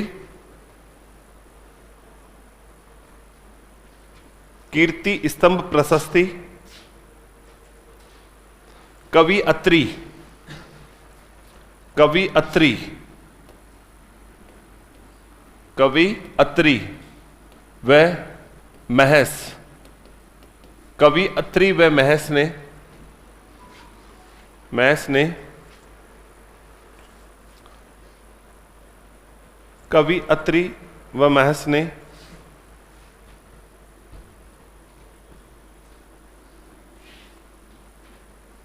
मेवाड़ी भाषा में लिखी। मेवाड़ी भाषा में लिखी। मेवाड़ी भाषा में लिखी।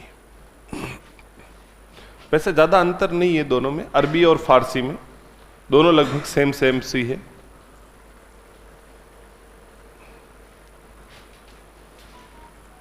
अब देखिएगा विजय स्तंभ के बारे में कथन, किस किस व्यक्ति ने क्या क्या कथन कहे थे।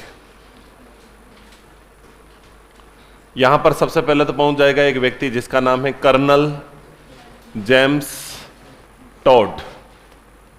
ये भाई साहब अब शुरू हो रहे हैं, ये बहुत आपको परेशान करेंगे आगे, जैसे जैसे नाम आते जाएंगे।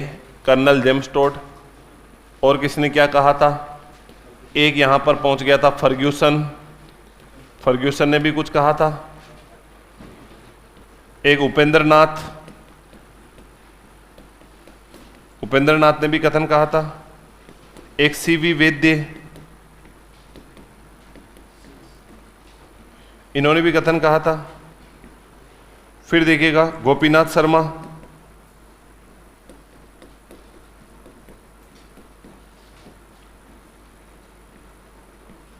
और जीएच ओझा, गौरी शंकर हीराचंद ओझा, इन्होंने भी इसके लिए कथन कहा था।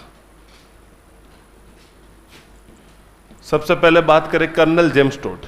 कर्नल जेम्स टॉड ने अपने विजय स्तंभ को देखा। जैसे ही देखा और देखते ही उनके मन में विचार आया, कहा इन्होंने कि यार ये जो विजय स्तंभ है, ये विजय स्तंभ कैसा बना हुआ है या कैसी आकृति का है। तो विजय स्तंभ को देख करके उन्होंने कहा कि मानो ये जो है ये अपने कुतुब मीनार से भी श्रेष्ठ हैं। तो कुतुब मीनार जो दिल्ली में बनी हुई है, उस कुतुब मीनार से श्रेष्ठ बताया। विजय स्तंभ को कुतुब मीनार से श्रेष्ठ है, ऐसा कहने वाले व्यक्ति कौन थे? Colonel James Tod. और वाकई तुम कुतुब मीनार को भी देखना और विजय स्तंभ को देखना। अपन क्या करते हैं, जब कहीं पर्यटन स्थल पे घूमने के लिए जाते हैं तो अपन उनको ढंग से देखते नहीं हैं, फोन सेल्फी लेने के चक्कर में। वरना तुम विजय स्तंभ को एक बार बारीकी से उसकी नक्काशी देख लो ना, तो इतना अद्भुत बना हुआ है। वैसे तो विजय स्तंभ की होएगी फोटो, तो मैं दिखा देता हूं तुम्हें।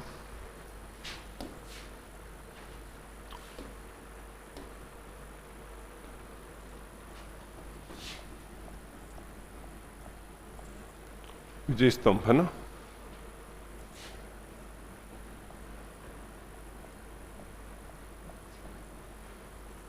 विजय स्तंभ चित्तौड़गढ़ की इमेज देखते हैं। ये रहा, जूम की हुई इमेज नहीं है क्या?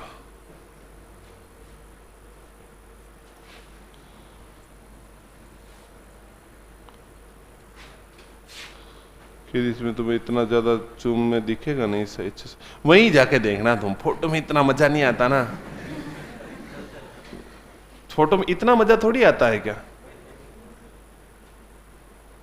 है? ये देखो,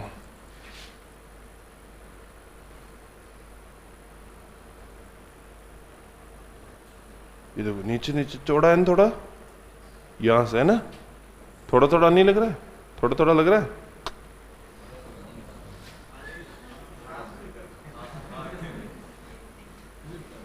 ये क्या 700 रुपये में क्या आ रहा है? विजय स्तंभ की कोई बेच दिया है क्या? बात है।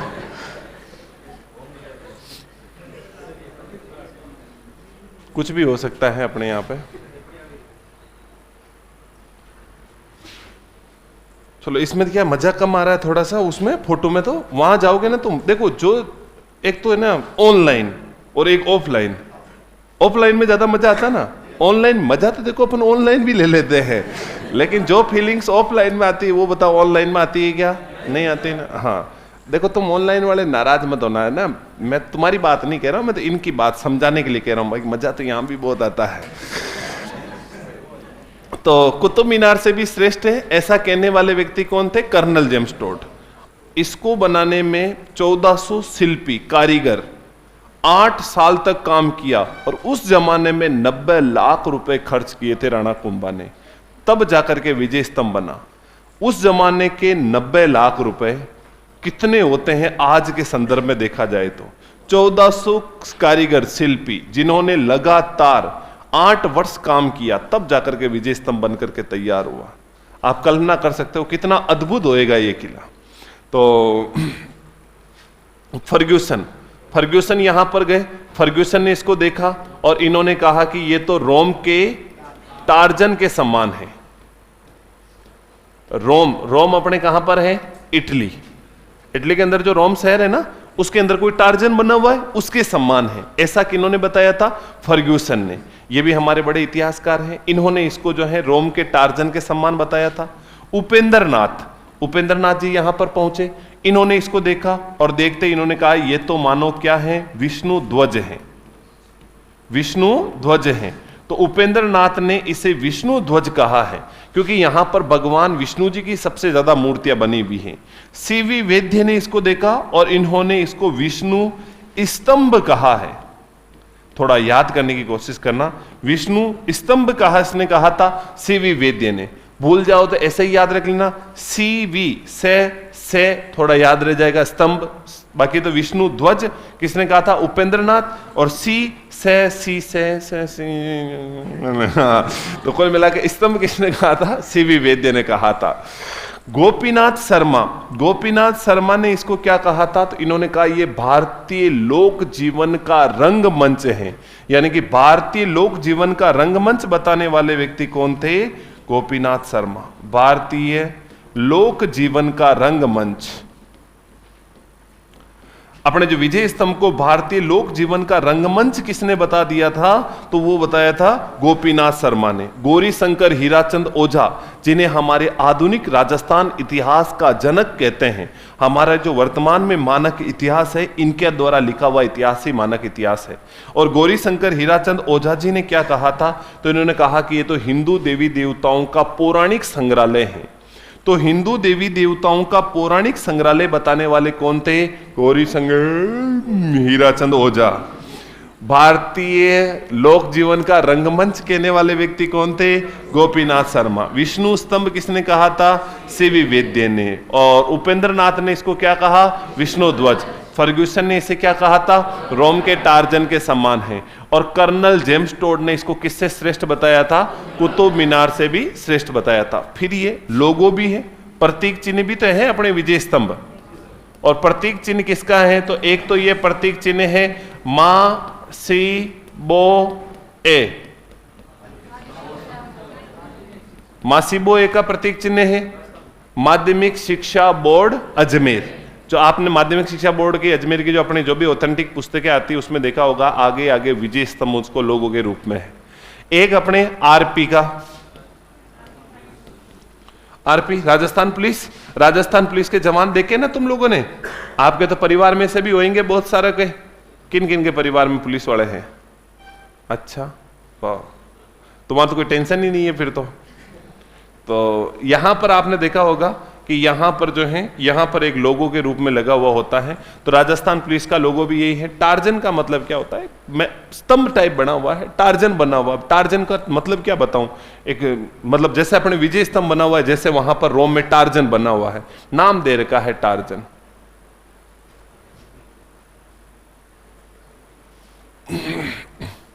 RP Rajasthan police.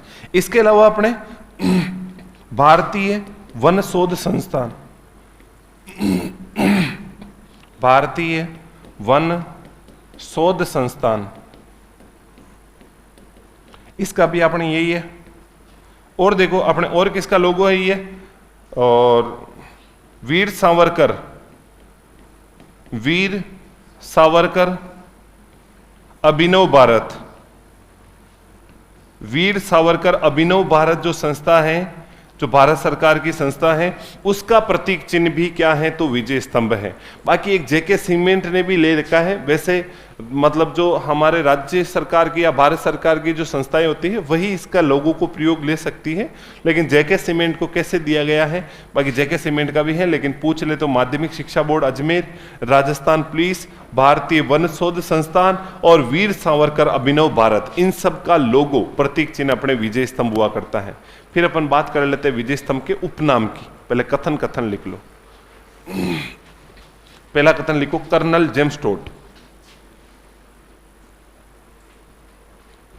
Colonel James Tod, बहुत बढ़िया।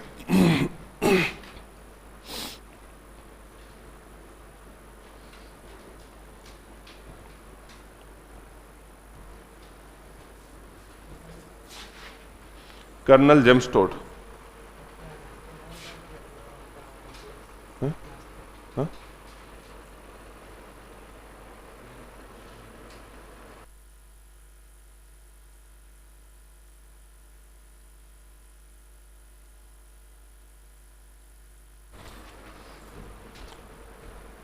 हाँ जी, कर्नल जेम्स टोड ने कुतुब मीनार से श्रेष्ठ बताया, सर्वश्रेष्ठ बताया ना।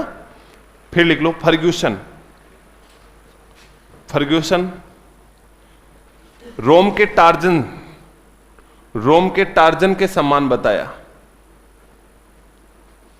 रोम के टार्जन के समान बताया।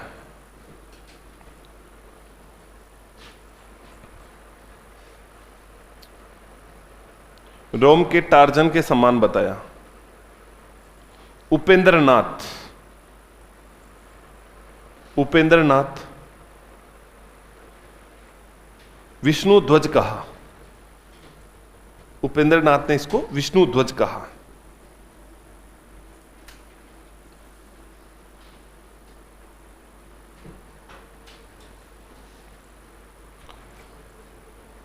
सीवी वैद्य विष्णु स्तंभ कहा है, सीवी वैद्य ने इसको विष्णु स्तंभ कहा है।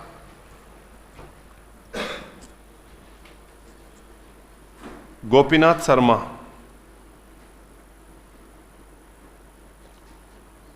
भारतीय लोक जीवन का रंगमंच, भारतीय लोक जीवन का रंगमंच बताया,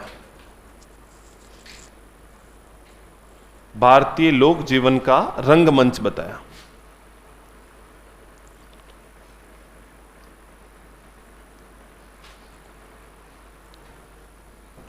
फिर लिखो गौरी शंकर हीराचंद ओझा, जीएच ओझा,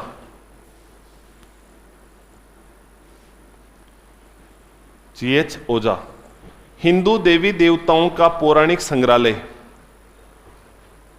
हिंदू देवी देवताओं का पौराणिक संग्रहालय बताया।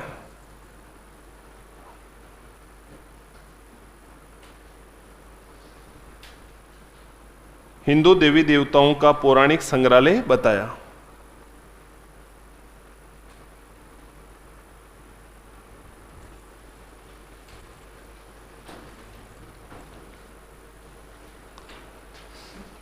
फिर लिखो प्रतीक चिन्ह।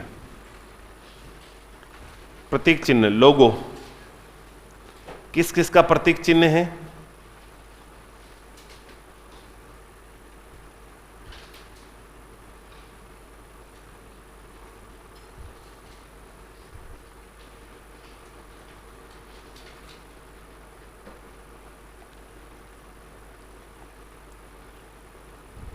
लिख लो अपने प्रतीक चिन्ह में।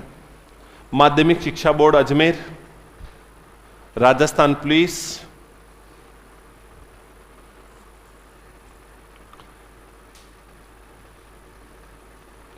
वीर सावरकर अभिनव भारत,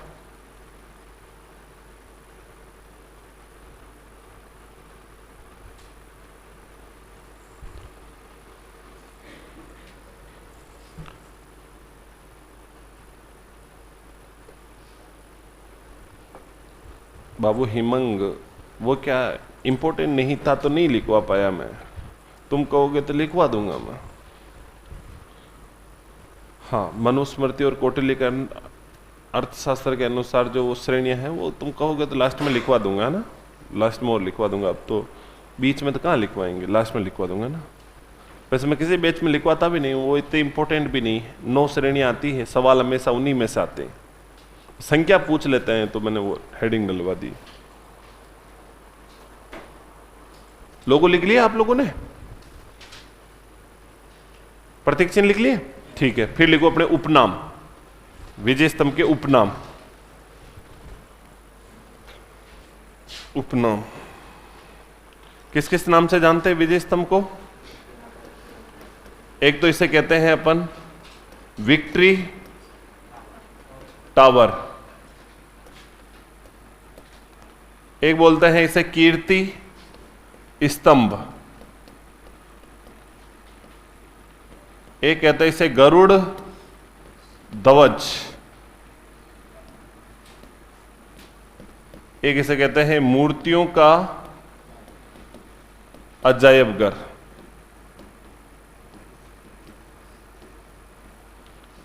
या बोलते हैं मूर्तियों का विश्वकोश, मूर्तियों का अजायबघर या मूर्तियों का विश्वकोश, मूर्तियों का अजायबघर या मूर्तियों का विश्वकोश।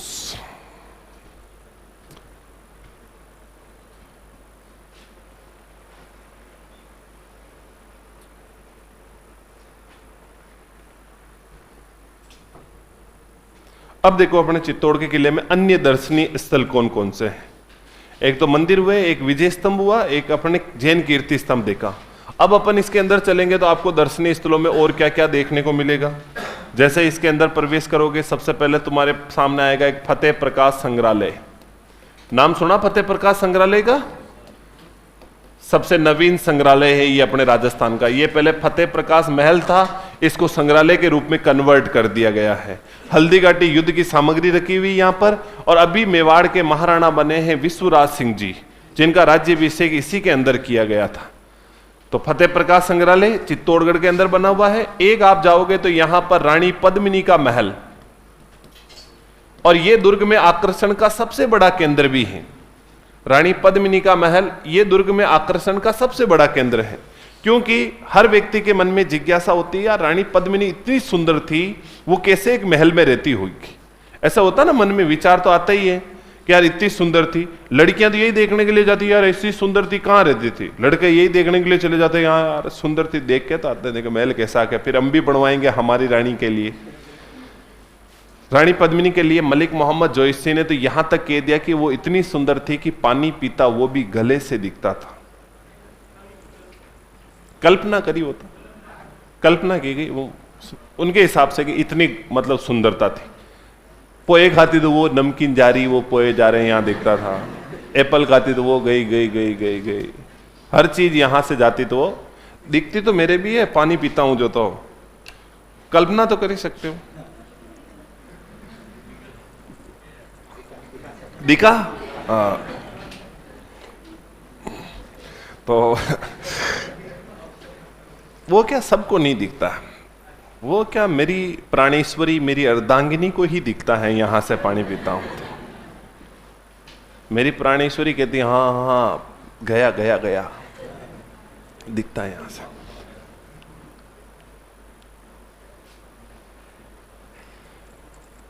अब देखो तुम, रानी पद्मिनी का महल इस दुर्ग में आकर्षण का बहुत बड़ा केंद्र है। वैसे इसके नाम पर है ना, जैसे तुम जो गए ना चित्तौड़ के किले में, इनको तो पता है, ये देख के भी आए होंगे कि जैसे अपन वहां से उस गेट के मेन गेट के अंदर से एंटर होते हैं, दोनों तरफ बढ़िया गार्डन वार्डन बना हुआ है, एक बड़ा सा सुंदर गेट बना हुआ है, अंदर घुसते हैं तो बहुत सारा गार्डन अपने को लगता है अब मजा आएगा, अब मजा आएगा। लास्ट में ले जा करके, थोड़ा आगे ले जा करके एक दीवार के पास खड़ा करके बताते हैं कि वो देखो वो पानी में वो पद्मिनी महल है, वहां चलो ना, वहां नहीं चल सकते, वहां लग रहा है इतना बड़ा लोग, अंदर नहीं जाने देते हैं। रानी पद्मिनी का महल जो सड़क से दिखता है वैसा ही वहां से भी दिखता है। कि फिर उसका टिकट क्यों लेते हैं, लोगों के मन में पता ही नहीं है ना, लोग ऐसे ही यूं जाते हैं। दो ही जगह के टिकट लगते हैं, दोनों जगह के टिकट लगने के बाद यूं लगता है यार गलती लगा दिए पैसे। वैसे ज्यादा नहीं लगते हैं, शायद यहाँ विजय स्तंभ के अंदर के तो 50 रुपए लगते हैं और पद्मिनी के महल के 30 रुपए लगते हैं, या 30 वहां के हैं 50 वहां के, मुझे एग्जैक्ट आइडिया नहीं। 80 रुपए टिकट लगता है। जाओ तो बोले कोई बात नहीं, खर्चा करके आना है टूरिस्ट के नाम पे, बाकी आपको मजा जरूर नहीं आएगा।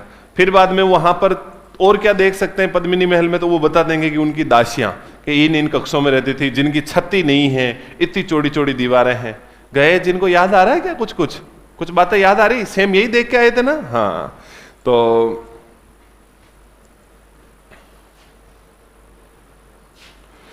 तो रानी पद्मिनी का महल दुर्ग में आकर्षण का प्रमुख केंद्र है। रानी पद्मिनी का महल जो है इस दुर्ग के अंदर है और वो दुर्ग में आकर्षण का सबसे बड़ा केंद्र हुआ करता है। और फतेह प्रकाश संग्रहालय ये राज्य का सबसे नवीन संग्रहालय है, जिसमें हल्दी घाटी युद्ध की सामग्री रखी हुई है। और आगे बढ़े तो और अपने को क्या देखने को मिलेगा यहां पर, तो और देखिएगा अपने फतेह प्रकाश संग्रहालय, रानी पद्मिनी का महल, कुंभा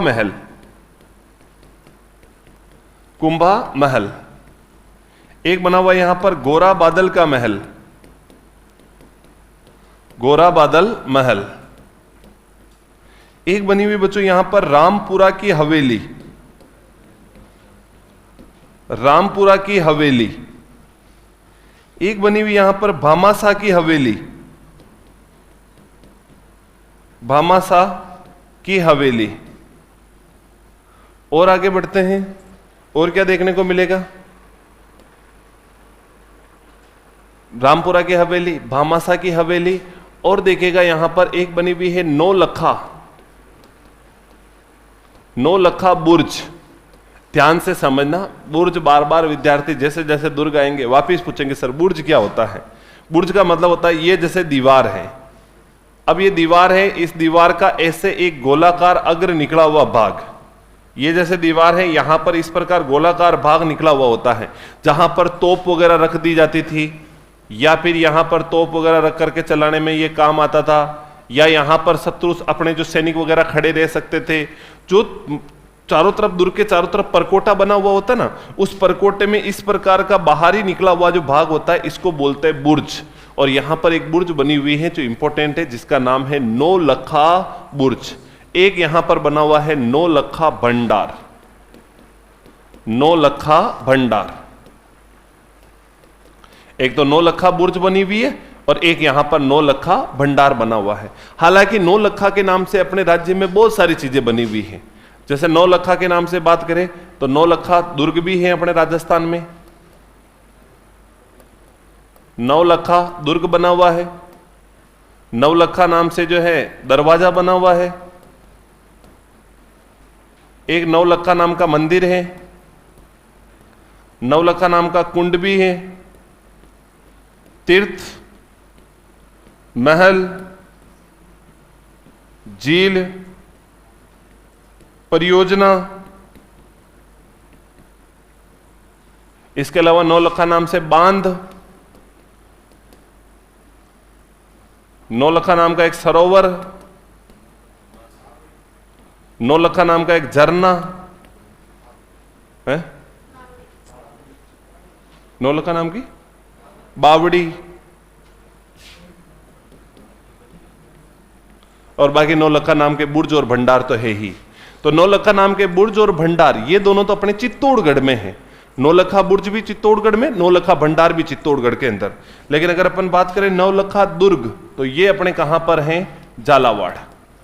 और जालरा पाटन के अंदर, जालरा पाटन झालावाड़ के अंदर बना हुआ अपने नौलखा दुर्ग। नौलखा दरवाजे की बात करें तो ये कहां पर है? रणथंबोर। रणथंबोर अपने सवाई माधोपुर में, जहां पर बना हुआ है नौलखा दरवाजा। नौलखा मंदिर, कुंड व तीर्थ, ये तीनों ही अपने कहां पर हैं? पाली। नौलखा मंदिर पाली में, नौलखा कुंड पाली में, नौलखा तीर्थ भी पाली में है। नौलखा महल कहां पर है? उदयपुर। नौलखा झील कहां पर है? बूंदी। नौलखा परियोजना व बांध अपने कहां पर है? कोटा। परियोजना भी कोटा में है और बांध भी कोटा के अंदर है। सरोवर अपने कहां पर हैं? तो सरोवर है 12। और झरना कहां पर है? तो जोधपुर व बूंदी। नौलखा नाम का झरना जोधपुर व बूंदी। और बावड़ी, नौलखा नाम की बावड़ी कहां पर हुआ करती है? डूंगरपुर। बाकी नौलखा नाम का हार भी तो आता है, तो नौलखा नाम का हार जो है, नौलखा नाम का हार भी आता है। तो देखो नौलखा नाम से अपने राजस्थान में ये सारी चीजें बनी हुई, एक साथ याद करना। इधर देखो, नौलखा बुर्ज कहां पर है?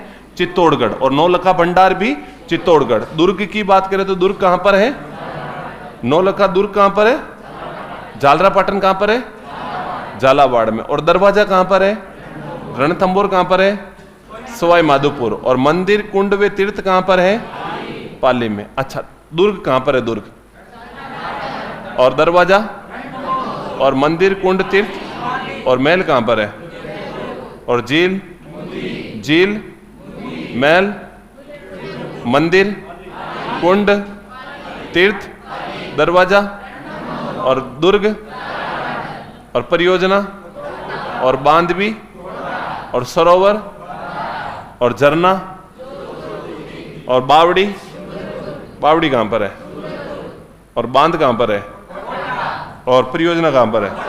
और झील, महल, तीर्थ, कुंड, मंदिर, दरवाजा, दुर्ग, जालरा पाटन, सरोवर 12।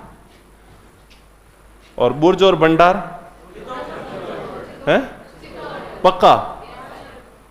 बुर्ज और भंडार चित्तौड़गढ़ में ही है। और झरना, अच्छा ठीक है। कौन बताएगा? तुम बताओ। बांध कहां पर है? कोई नहीं बोलेगा, मैं भूल गया, वापिस बता। कोटा। सरोवर, कुंड, बेटो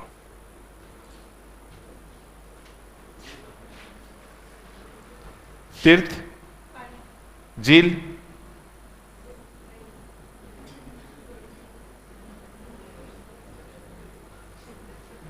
उदयपुर में। हाँ तो मैं झील पूछ रहा हूं, महल तो पूछ ही नहीं रहा हूं। बूंदी, वापिस बताओ। दुर्ग कहां पर है? अरे रुको तो, सिरे डोपा ही दिखे बिल्कुल। हाँ, जालरा पाटन। दरवाजा, दुर्ग कहां पर है? बुर्ज कहां पर है? और बांध कहां पर है? बेटो ठीक है। तो एक बार तो तुमने क्या लिखा था लास्ट?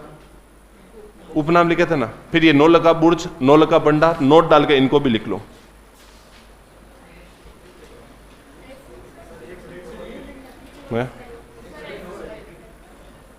पीछे वाला बाद में लिखेंगे, पहले ये लिख लो, नोट डाल के।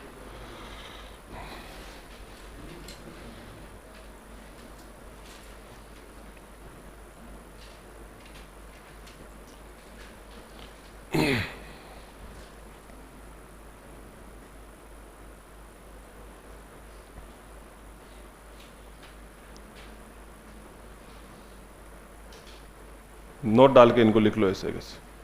मंदिर, दरवाजा, कुंड, झील, परियोजना सब लिख देना। एक नौलखा हार भी तो होता है, हार होता है ना लड़कियों का फेवरेट।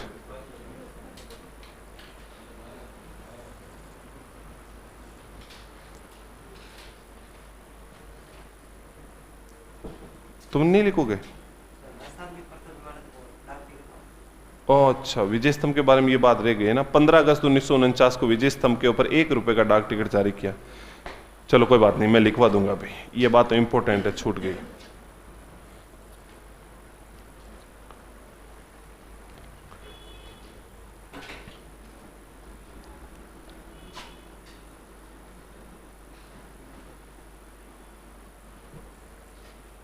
जगह जरूर लिखना कहां कहां पर बने हुए ये सारी चीजें ना।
ये थोड़ा सा तुम अन्य नोट में याद रखना, कल मैं फिर पूछूंगा तुम्हें ना, याद करके आना। ये सारे के सारे यूं नहीं होगा, अभी अभी तुम याद रख लो और फिर कल याद ही नहीं रखो इनको। बावड़ी, अच्छा ये जगह मैं बताऊं या तुम लोगों ने लिख ली सबने? मैं एक बार रिवाइज करा देता हूं, तुम इनको एक बार देख लेना है ना। बुर्ज व भंडार चित्तौड़गढ़, दुर्ग झालरापाटन झालावाड़, दुर्ग झालरापाटन झालावाड़, दरवाजा रणथंबोर, मंदिर कुंड व तीर्थ तीनों ही पाली में, महल उदयपुर, महल उदयपुर में लिखा तुमने, वेरी गुड। झील बूंदी, परियोजना व बांध कोटा, दोनों ही कोटा के अंदर है, सरोवर अपने 12 के अंदर, झरना जोधपुर बूंदी और बावड़ी डूंगरपुर में। डूंगरपुर के अंदर बावड़ी, वैसे तुम्हारे को मैं बावड़ी आगे पढ़ाऊंगा। बावड़ियों का शहर बूंदी को कहते हैं, बावड़ियों का सिरमौर रानी जी की बावड़ी को कहते हैं। नौलखा बावड़ी डूंगरपुर में बनी हुई है। इसका निर्माण रानी प्रेमल देवी ने 18वीं सदी में इसका निर्माण किया था। सब आगे पढ़ेंगे, लेकिन आगे जब बावड़ियां बात करेंगे तब इनके बारे में और बात करेंगे। यहां नाम याद रखना है ना। लो अब ये लिखो, पहला लिखो फतेह प्रकाश संग्रहालय, फतेह प्रकाश संग्रहालय दर्शनीय स्थली चल रहे हैं अभी। फतेह प्रकाश संग्रहालय लिखो, राज्य का सबसे नवीन संग्रहालय है। फतेह प्रकाश संग्रहालय राज्य का सबसे नवीन संग्रहालय है।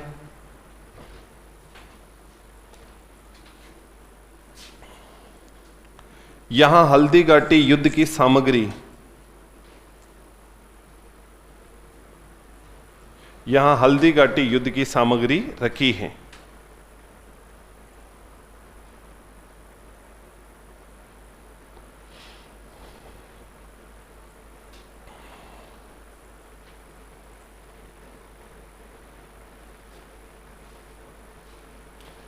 आगे रानी पद्मिनी का महल,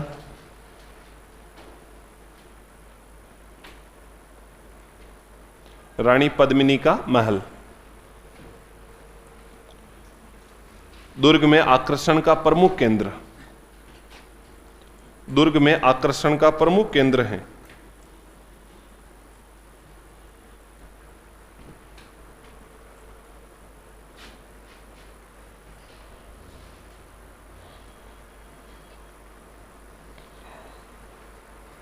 आगे बाकी नाम लिख लो, गोरा बादल महल, कुंभा महल, रामपुरा की हवेली, भामासा की हवेली, केवल नाम लिख लो। गोरा बादल महल, रामपुरा की हवेली, भामासा की हवेली।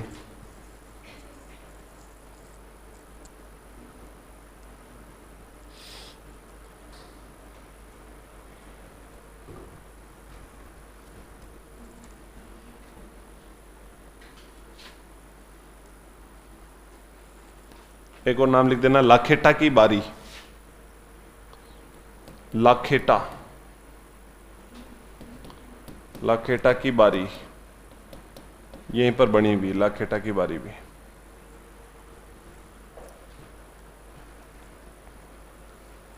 बाकी तो मैंने वो कल्ला जी राठौड़ की छतरी, जयमल राठौड़ की छतरी, फत्ता जी की छतरी, वो तो अपन ने लिख ली थी ना। Very good. अब लिखो प्रमुख जलाशय। प्रमुख जलाशय, दुर्ग के अंदर जलाशय कौन कौन से बने हुए हैं? जलाशय का मतलब तालाब वगैरह ना, जलाशय लिख लो। जलाशय में भीमलत तालाब, भीमलत तालाब, जालीबाव, जालीबाव तालाब, रत्नेश्वर तालाब, गोमुख कुंड,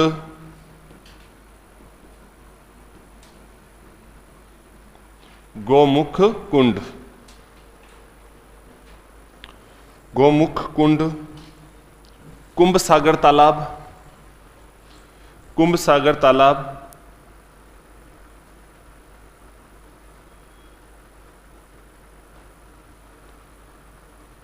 हाथी कुंड, हाथी कुंड,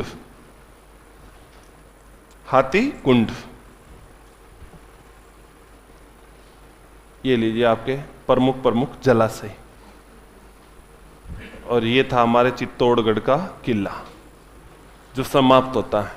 राज्य का सबसे बड़ा किला है अपने चित्तौड़ का किला, जिसकी खूब विशेषताएं भी हैं, सवाल भी आते हैं यहां से। एक बाबू कह रहा है कि सर बुक को देखकर लग रहा है कि थोड़ा आप कम लिखा रहे हो। मैंने आपको पहले ही कहा है कि 120 हावर कम से कम पढ़ाऊंगा तुम्हें, और उसमें भी 120 हावर में एक स्मार्ट स्टडी होती है। और अगर तुम्हें चाहिए कि नहीं हमें तो किताब में लिखा हुआ है जितना का जितना लिख दो, तो फिर कोचिंग का और किताब का कोई मतलब नहीं रह जाता है, फिर स्मार्ट स्टडी का कोई मतलब नहीं रह जाता है। फिर तो किताब ही ले लो, फिर नोट्स का मतलब क्या ही होएगा। फिर तुम जब पढ़ोगे ना, अभी तुम्हें ये एक बात इसलिए आभास हो रही है क्योंकि केवल अभी तुम्हारी 2 घंटे कल्चर की क्लास चल रही है, और कल्चर कहीं ना कहीं हम लोगों ने पहले से पढ़ा हुआ भी होता है। तुम्हें सब्जेक्ट पढ़ने होते हैं, कम से कम तुम सब्जेक्ट पढ़ोगे, तुम्हारा सिलेबस होएगा 700 घंटों का सिलेबस। तुम्हें शैक्षिक परिदृश्य पढ़ना, साइको पढ़नी, राजस्थान का भूगोल पढ़ना, राजस्थान की हिस्ट्री पढ़नी है। तुम्हें जो L1 वाले होंगे उनको हिंदी भी पढ़नी है, इंग्लिश भी पढ़नी है, साइंस भी पढ़नी है, सामाजिक अध्ययन भी पढ़ना है, मैथ भी पढ़ना है, उन सब के मेथड पढ़ने हैं। तुम्हारा सिलेबस इतना लंबा चौड़ा सिलेबस है, और इतने लंबे चौड़े सिलेबस में वो केवल और केवल आभास आपको 10 दिन और होएगा कि यार हमारी क्लास अभी एक ही चल रही है, हमें अभी इतना ही है। जितना पढ़ाया जा रहा है मुझे पता है, हर विद्यार्थी के मन में स्टार्टिंग में ये एक रहता है कि यार अभी तो 2 ही घंटे क्लास चल रही है, इनको तो हम जाते 10 मिनट में देख लेते हैं। आपके ऊपर बर्डन बढ़ना शुरू होएगा, फिर धीरे धीरे बर्डन बढ़ेगा। बाकी जितना मैं पढ़ा रहा हूं ना एकदम सफिशिएंट है, इससे बाहर तुम्हारे एग्जाम में कोई सवाल नहीं जाने वाला। पिछला 3rd ग्रेड भी पढ़ाया हमने, बहुत अच्छे से पेपर एनालिसिस किया। जहां जरूरत होएगी ज्यादा पढ़ाने की, ज्यादा आपको ये भाषा साहित्य में, वहां पर जरूर देंगे मैटर। मैं दुर्ग फिर भी आपको 20 घंटे पढ़ाऊंगा। अब मैं आपको बताऊं 20 घंटे से ज्यादा मैं आपको क्या दुर्ग पढ़ाऊंगा। और मैं आपको एक और चीज बता दूं कि जो टॉपिक अपन फास्ट से लेके चल रहे हैं, लास्ट तक मैं सारे टॉपिकों में फिक्स, मैंने जैसे सोचा कि 120 घंटे पढ़ाने हैं, तो किस किस टॉपिक को इतने घंटे देने। ऐसा नहीं कि मैं दुर्ग में तो 30 घंटे पढ़ा दूं और लास्ट में जाते जाते तुम्हें भाषा साहित्य में 2 घंटे में पढ़ा दूं सिलेबस खींचने के चक्कर में। तो ऐसा नहीं होएगा। मैं मेरे हिसाब से पहले सिलेबस को एकदम डिसाइड करके रखता हूं कि इस टॉपिक को मैं इतने घंटे पढ़ाऊंगा। हो सकता है कि आधा घंटा इसमें से ज़्यादा लग जाए, लेकिन और इससे ज़्यादा क्लास ज़्यादा टाइम नहीं लगना चाहिए। बाकी सफिशिएंट मैटर है, इससे ज़्यादा तुम्हें पढ़ने की और ज़रूरत पड़ेगी नहीं। मुझे पूरा यकीन है कि आपको कल्चर में किसी टॉपिक में और चीज़ें पढ़ने की ज़रूरत नहीं रहेगी। केवल और केवल भाषा साहित्य में कुछ कृतियाँ होएगी, जितनी कृतियाँ मैं याद करा पाऊंगा उतनी करवाऊंगा। उसमें जरूर तुम बाहर से भी देखो तो देख सकते हो। बाकी सारे के सारे टॉपिकों में आप निश्चिंत होकर के बैठना, आराम से पढ़ना, जितना पढ़ाया जा रहा है उसको बस याद करते हुए जाना साथ साथ में। अब देखो तुम, ये तो वो हमारे चित्तौड़ का किला। चित्तौड़गढ़ के बाद अपन बात करते हैं एक और दुर्ग के बारे में, थोड़ी सी बात कर लेते हैं वैसे, सोनारगढ़। और सोनारगढ़ अपने कहां पर है? जैसलमेर।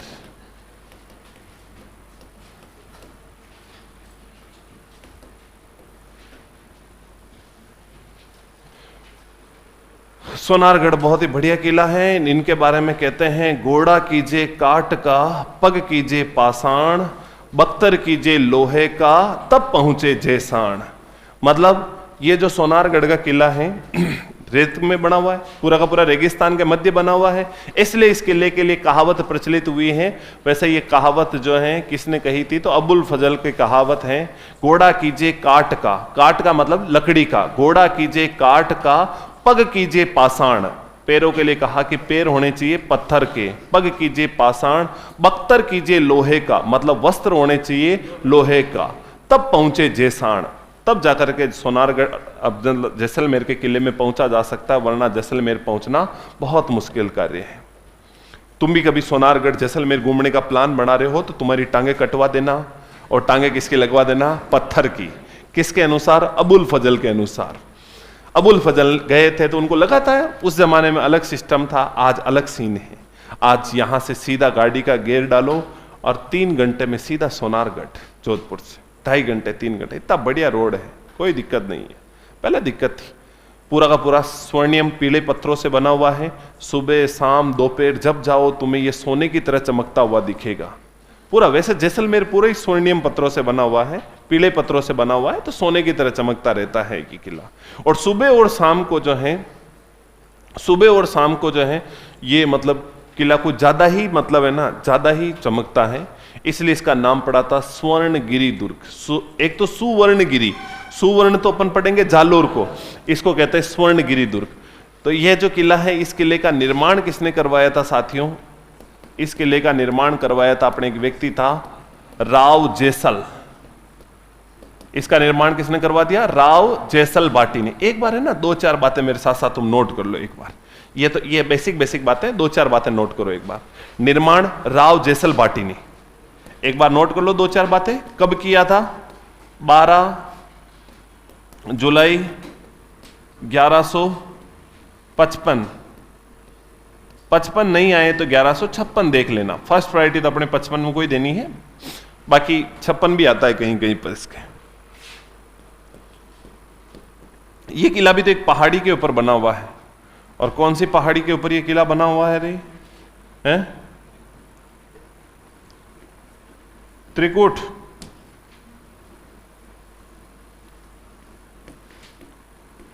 त्रिकूट पहाड़ी, इसी को अपन कौन सी पहाड़ी कहते हैं, गोहरा पहाड़ी। त्रिकूट पहाड़ी या गोहरा नामक पहाड़ी पर यह किला बना हुआ है। इसका पुनर्निर्माण अपन कह सकते हैं निर्माण पूर्ण, पुनर्निर्माण तो नहीं, निर्माण पूर्ण। निर्माण पूर्ण किसने करवाया था यहां पर, शालिवाहन द्वितीय ने।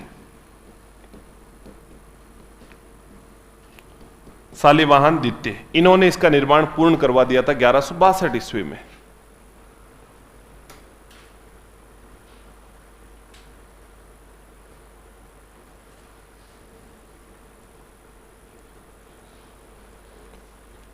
चलो देखिएगा, इसका भी मैं थोड़ा सा तुम्हें वीडियो दिखा देता हूं ताकि तुम्हें थोड़ा सा और चीजें याद रह जाएगी। मुझे भी बहुत बढ़िया लगता है ये किला। मुझे तो ऐसे कल्चर की हर चीज ही बढ़िया लगती है।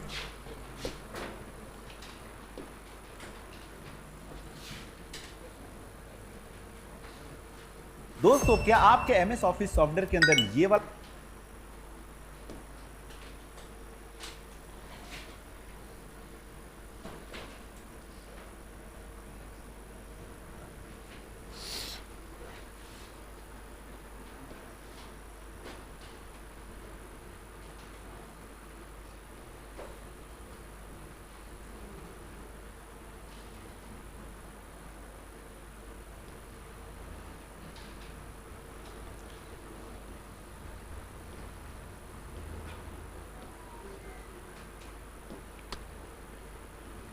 छोटा तो कोई वीडियो नहीं आ रहा, ये देख लो।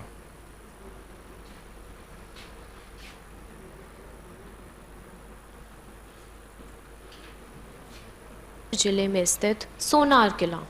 ऐसे तो राजस्थान में मौजूद कई खूबसूरत ऐतिहासिक इमारतें और किले केवल देश के लोगों में ही नहीं, विदेशी पर्यटकों में भी काफ़ी मशहूर हैं। यहाँ के हर एक जिले में आपको एक से एक ऐतिहासिक फोर्ट देखने को मिल जाएंगे, जो काफ़ी गर्व के साथ खड़े हुए हैं। इन किलों को देखने के लिए हर साल देशी पर्यटकों के साथ साथ विदेशी पर्यटकों की भी अच्छी खासी भीड़ देखने को मिलती है। ऐसे ही राजस्थान के जैसलमेर शहर में एक ऐसा ही फोर्ट है जो जैसलमेर आने वाले सैलानियों ये सोनारगढ़ है, ये बुर्ज बने हुए, सबसे ज्यादा बुर्ज है इसके 99। ये देखो हिल पर बने सबसे ज्यादा बुर्ज बने हुए इसके 99। जो भारत के इतिहास के साथ साथ अपनी बेहतरीन खूबसूरती के लिए दुनिया भर में प्रसिद्ध है। आइए अब हम आपको बताते हैं इस किले का रहस्य। इस किले का निर्माण भाटी राजपूत राजा रावल जैसल द्वारा 12 जुलाई 1156 में किया गया था। यहाँ पर राज परिवार 1885 तक इसी किले में निवास करते थे। यह किला 1500 फुट लंबा है और 750 फुट चौड़ा है और यह त्रिकुटा पहाड़ी पर बनाया हुआ है। किले के तहखानों में 15 फुट लंबी दीवारें हैं, जिसमें रक्षा की एक दोहरी रेखा है। इस किले के अंदर प्रवेश के लिए 4 द्वार बनाए गए हैं। यह जो आप देख रहे हो, यह इस किले का पहला द्वार है। इसका नाम है अखेह पोल। जब आप अखेह पोल के अंदर प्रवेश करोगे तो दूसरे गेट से पहले ही आपको एक जेल देखने को मिलेगी। यह भी एक ऐतिहासिक स्थल है। यह जो आप देख रहे हो ना, इसके पीछे एक शिलालेख लगा हुआ है। यह जो 3 पत्थर है जो हमारे महाराज थे दुर्जन शाल और 2 उनके भाई हैं। जब अलाउद्दीन खिलजी ने इस किले पर आक्रमण किया था तो यह तीनों ही युद्ध में मारे गए थे। यह तीनों समाधियाँ उसी समय की बनी हुई हैं। झुंझार हो गए थे हमारे महाराजा, तो इस जगह को झुंझार चौतड़ा के नाम से जानते हैं। ऐसा कहा जाता है कि हमारे महाराजा थे दुर्जन शाल, उनका सर कट गया था, फिर भी उन्होंने 4 घंटे तक लड़ाई लड़ी। पहले किले का दूसरा गेट, जो कि सूरज पोल के नाम से जाना जाता है। यह जो आप देख रहे हो ना, गेट के पास में सैनिक बैठे रहते थे। गेट को बंद करके जब कोई अटैक करता था तो हाथियों के द्वारा गेट को तोड़ दिया जाता था, तो वह हाथी इस गेट में प्रवेश हो जाते थे। तो उनको रोकने के लिए जो यह आप देख रहे हो ना, इन पत्थरों को, तो गेट नहीं टूटेगा। इन्हीं गेटों की वजह से इस किले पर आक्रमण करके कोई जीत नहीं पाया। इस मोड़ कुआ लक्ष्मी नारायण जी मंदिर के पास, ये लक्ष्मी नारायण जी का बहुत बढ़िया मंदिर है, जाओ तो देख के आना। प्राचीन काल में जैसलमेर की धरा का नाता श्री कृष्ण से रहा था। श्री कृष्ण ने इस धरा पर एक चमत्कार किया था। प्राचीन काल में मथुरा से द्वारिका जाने का रास्ता जैसलमेर से होकर निकलता था। एक बार श्री कृष्ण भगवान व अर्जुन इसी रास्ते से द्वारिका जा रहे थे। जैसलमेर की इस त्रिकुटा पहाड़ी पर कुछ देर विश्राम करने के लिए रुके। इस दौरान अर्जुन को प्यास लगी और आसपास कहीं पानी नहीं था। प्यास लग गई थी अर्जुन को, पानी नहीं मिला था यहाँ, तब जैसोल कुआं का निर्माण किया था। ठीक है, यहीं बैठे रहना है बाबू, आपको यहीं बैठे रहना है। बहुत बहुत धन्यवाद। जय हिंद, जय भारत, जय जय राजस्थान।